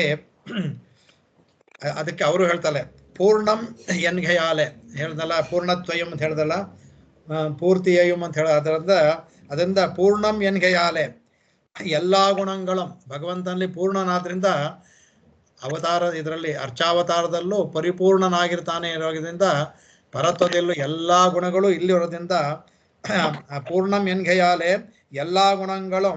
ಆಮೇಲೆ ಪುಷ್ಕಳಂಗಾಗೆನ್ನಲಂ, ಪುಷ್ಕಳವಾಗಿ ಎಲ್ಲಾ ಗುಣಗಳು ಇಲ್ಲೂ ಇದೆ ಅಂತ ಅವನ ಭಗವಾನ್ಗಳಿದೆ. ಅದರಿಂದ ಅದನ್ನ ಅದೇ ಹೇಳ್ತಾರೆ. ಅದಕ್ಕೆ 3 ಉದಾಹರಣೆ, ಅದ್ಭುತವಾದ ಉದಾಹರಣೆ ಕೊಡ್ತಾರೆ. ಭಗವಂತನ ಗುಣಗಳು ಹೇಗೆ ಅರ್ಚಾವತಾರದಲ್ಲಿ ಇರುತ್ತೆ ಅನ್ನೋದಕ್ಕೆ ಕೊಡ್ತಾರೆ. ಅದಕ್ಕೆ ಭೂಗತ ಜಗನ್ ಪೋಲೆ ಕಡೆಗೆ ಹೇಳ್ತಾರೆ ಅಂತರ್ಯಾಮಿತ್ವಂ. ಭೂಗತ ಜಲ ಅಂತಂದ್ರೆ ಭೂಮಿಯಲ್ಲಿರುವ ಜಲ ಒಳಗಡೆ ಇರುತ್ತಲ್ಲ, ಆತರ ಭೂಗತ ಜಲಂ ಪೋಲೆ ಅಂತರ್ಯಾಮಿತ್ವಂ. ಭೂಗತ ಜಲದಲ್ಲಿರುವಾಗ ನೀರಿನ ತರ ಅಂತರ್ಯಾಮಿತ್ವ ಭಗವಂತ ಇರೋದು. ಆಮೇಲೆ ಆವರಣ ಜಲಂ ಪೋಲೆ ಪರತ್ವಂ. ಆವರಣ ಜಲ ಮೇಲಿದೆ, ನಮ್ಗೆ ಸಿಗೋದಿಲ್ಲ, ಅಲ್ಲೂ ಆವರಣ ಜಲ 7 ಜಲ ಇದೆ. ಪರತ್ವ ಅನ್ನೋದು ಆವರಣ ಜಲದ ಪೋಲೆ ಪರತ್ವ. ಇಲ್ಲೆಲ್ಲ ಜಲವನ್ನು ತಗೊಂಡಿದ್ದಾರೆ, ಆವರಣ ಜಲದ ತರ ಪರತ್ವ ಇಲ್ಲಿ ರಂಗನಾಥಲ್ಲಿ ಹೇಳ್ತಾ ಇರೋದವ್ರು, ಅರ್ಚಾಮೂರ್ತಿಯಲ್ಲಿ ಇರೋದು. ಅದರಲ್ಲಿ ಭೂತ ಜಲದ ತರ ಅಂತರ್ಯಾಮಿತ್ವ ಪರಿಪೂರ್ಣಗೆ ಹೇಳ್ತಾ ಇದ್ದಾರೆ. ಆವರಣ ಜಲದ ತರ ನೋಡುತ್ತಲ್ಲ ಪರತ್ವ. ಆಮೇಲೆ ಪಾರ್ಕಡಲ್ ಪೋಲೆ ಪಾರ್ಕಡಲೆ ವ್ಯೂಹಂ ಕಡೆಗೆ ಭಗವಂತನ ಇದೆಲ್ಲ ಇಲ್ಲಿ ಸಮುದ್ರ ಇದೆಯಲ್ಲ, ಇಲ್ಲಿ ಸಮುದ್ರದ ಎಲ್ಲೇ ಇರೋ ತರ ಅವನಿಗಿದೆಯಲ್ಲ, ಆ ತರ ವ್ಯೂಹಂ, ಅವನ ವ್ಯೂಹಾವತಾರ ವ್ಯೂಹ ಇದೆಯಲ್ಲ, ಅದು ಇಲ್ಲಿ ಪಾರ್ಕಡಲ್ ಈ ಸಮುದ್ರದಷ್ಟು ಇದಂತೆ ನಮಗೆ.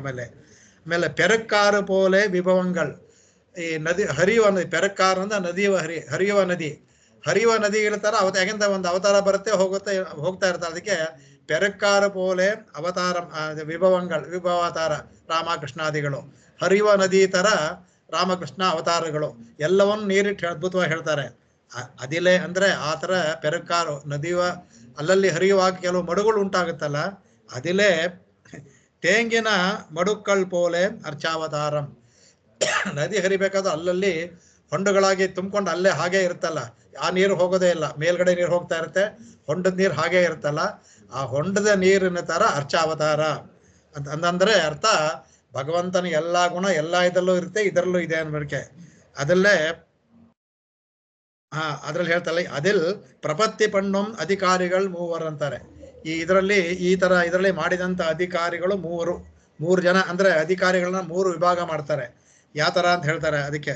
ಒಂದು ಪೂರ್ವಾಚಾರ್ಯರುಗಳು, ನಮ್ಮ ಪೂರ್ವಾಚಾರ್ಯಗಳೆಲ್ಲ ಮಾಡಿದ್ರು. ಆಮೇಲೆ ಆಳ್ವಾರುಗಳು ಮಾಡಿದ್ರು. ಕಡೆಗೆ ಅದಾದ್ಮೇಲೆ ಕಡೆ ಹೇಳ್ತಾರೆ ಉಳ್ಪಡ ಪ್ರಪತ್ತಿಗೆ, ಅದಾದ್ಮೇಲೆ ಕಡೆಗೆ ಇದು ಅಸ್ಮದಾದಿಗಳು ನಮ್ಮಂಥವರು ಅಂತ. ಅಸ್ಮತ್ ಅಂತ ನಮ್ಮ ಅಸ್ಮತ್ ಶಬ್ದ ನಮ್ಮನ್ನು ಹೇಳ್ತೆ. ಅಸ್ಮದಾದಿಗಳು ಅಂದರೆ ನಮ್ಮಂಥವರು, ಪೂರ್ವಾಚಾರ್ಯರುಗಳು ಮತ್ತು ಆಳ್ವಾರುಗಳು. ಈ 3 ಜನರು ಸಹ ಈ ಪ್ರಪತ್ತಿಯನ್ನು ಈ ಥರ ಅಂತ ಅವರು ಅದನ್ನು ಹೇಳಿಕೊಂಡು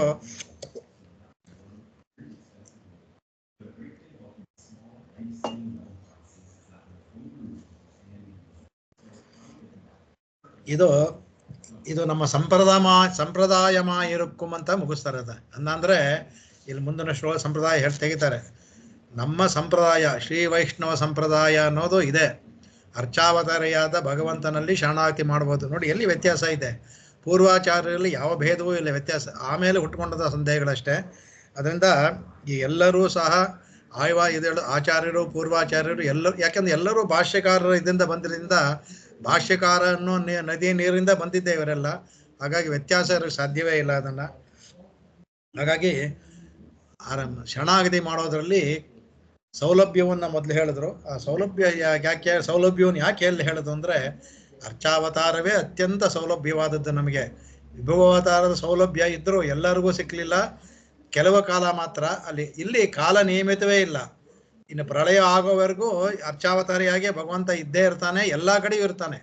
ಅದಾದರೆ ಎಲ್ಲೋ ಅಯೋಧ್ಯೆಯಲ್ಲಿದ್ದ ರಾಮ, ದ್ವಾರಕೆಯಲ್ಲಿದ್ದ ಕೃಷ್ಣ, ಇಲ್ಲ ಬೃಂದಾವನದಲ್ಲಿದ್ದ ಅಷ್ಟೇ. ಇಲ್ಲಿ ಅರ್ಚಾವತಿಯಾದ ಮೂರ್ತಿ ಎಲ್ಲ ಕಡೆಯೂ ಇರ್ತಾನೆ ಇದು. ಹಾಗಾಗಿ ಯಾಕೆ ಇದೆಲ್ಲ ಸೌಲಭ್ಯ ಅಂದರೆ ಎಲ್ಲ ಕಡೆ, ಯಾಕೆಂದರೆ ಎಲ್ಲ ಕಡೆಯೂ ದೇವಸ್ಥಾನಗಳು ಮಾಡ್ಬೋದು, ಎಲ್ಲ ಕಡೆಯೂ ಭಗವಂತ ಇರ್ತಾನೆ. ಪ್ರಾಣ ಪ್ರತಿಷ್ಠೆ ಆದ ಕೂಡ ಇದ್ದೇ ಇರ್ತಾರೆ. ಅದು ಎಲ್ಲ ಕಡೆಯೂ ಇರ್ತಾನೆ, ಎಲ್ಲ ಕಾಲದಲ್ಲೂ ಇರ್ತಾನೆ. ಮುಂದೆ ಇನ್ನು ಪ್ರಳಯ ಆಗಿ ಇದೆಲ್ಲ ನಾಶ ಆಗುವವರೆಗೂ ಅರ್ಚಾಮೂರ್ತಿ ಇದ್ದೇ ಇರುತ್ತೆ. ಹಾಗಾಗಿ ನಮಗೆ ಸುಲಭವಾದದ್ದು, ಕೈಗೆ ಸಿಗುವಂತಹದ್ದು ಅರ್ಚಾಮೂರ್ತಿ ಅಂತ ಹೇಳಿ ಈ 6ನೇ ಶ್ಲೋಕದಲ್ಲಿ ಮುಗಿಸ್ತಾರೆ. ಇಲ್ಲಿಗೆ ನಿಲ್ಲಿಸ್ಕೊಂಡು ಮುಂದಕ್ಕೆ 7ನೇ ಶ್ಲೋಕ ಕವಿತಾರ್ಕಿಕ ಸಿಂಹಾಯ ಕಲ್ಯಾಣ ಗುಣಶಾಲಿನೇ ಶ್ರೀಮತೆ ವೆಂಕಟೇಶಾಯ ವೇದಾಂತ ಗುರವೇ ನಮಃ. ವಾದಿದ್ದಿಪಶಿರೋ ಭಂಗ ಪಂಚಾನನ ಪರಾಕ್ರಮಃ ಶ್ರೀಮಾನ್ ವೆಂಕಟನಾಥಾರ್ಯಃ ಚಿರಂ ವಿಜಯತಾಂ ಭುವಿ. ಆಕಾಶಾತ್ ಪತಿತಂತೋಯಂ ಯಥಾ ಗಚ್ಚತಿ ಸಾಗರಂ ಸರ್ವದೇವ ನಮಸ್ಕಾರಃ. ಕೇಶವಂ ಪ್ರತಿ ಗಚ್ಚತಿ ಕೇಶವಂ ಪ್ರತಿ ಗಚ್ಚತಿ ಕೇಶವಂ ಪ್ರತಿ ಗಚ್ಚತಿ. ಓಂ ಶಾಂತಿ ಶಾಂತಿ ಶಾಂತಿ. ಕಾಯೇನ ವಾಚಾ ಮನಸೇಂದ್ರಿಯೈರ್ವಾ ಬುದ್ಧ್ಯಾತ್ಮನಾ ವಾಕ್ ಪ್ರಕೃತೆ ಸ್ವಭಾವಾತ್ ಕರೋಮಿ ಯದ್ಯತ್ ಸಕಲಂ ಪರಸ್ಮೈ ನಾರಾಯಣಾಯೇತಿ ಸಮರ್ಪಯಾಮಿ. ನಮಸ್ಕಾರ. ಎಲ್ಲರಿಗೂ ಭಗವಂತ ಒಳ್ಳೇದು ಮಾಡಲಿ. ನಮಸ್ಕಾರ ಸರ್. ನಮಸ್ಕಾರ. ಮುಂದೆ ನೋಡೋಣ. ನಮಸ್ಕಾರ. ನಮಸ್ಕಾರ. ನಮಸ್ಕಾರ. ಹಾ ನಮಸ್ಕಾರ. ನಮಸ್ಕಾರ. ನಮಸ್ಕಾರ.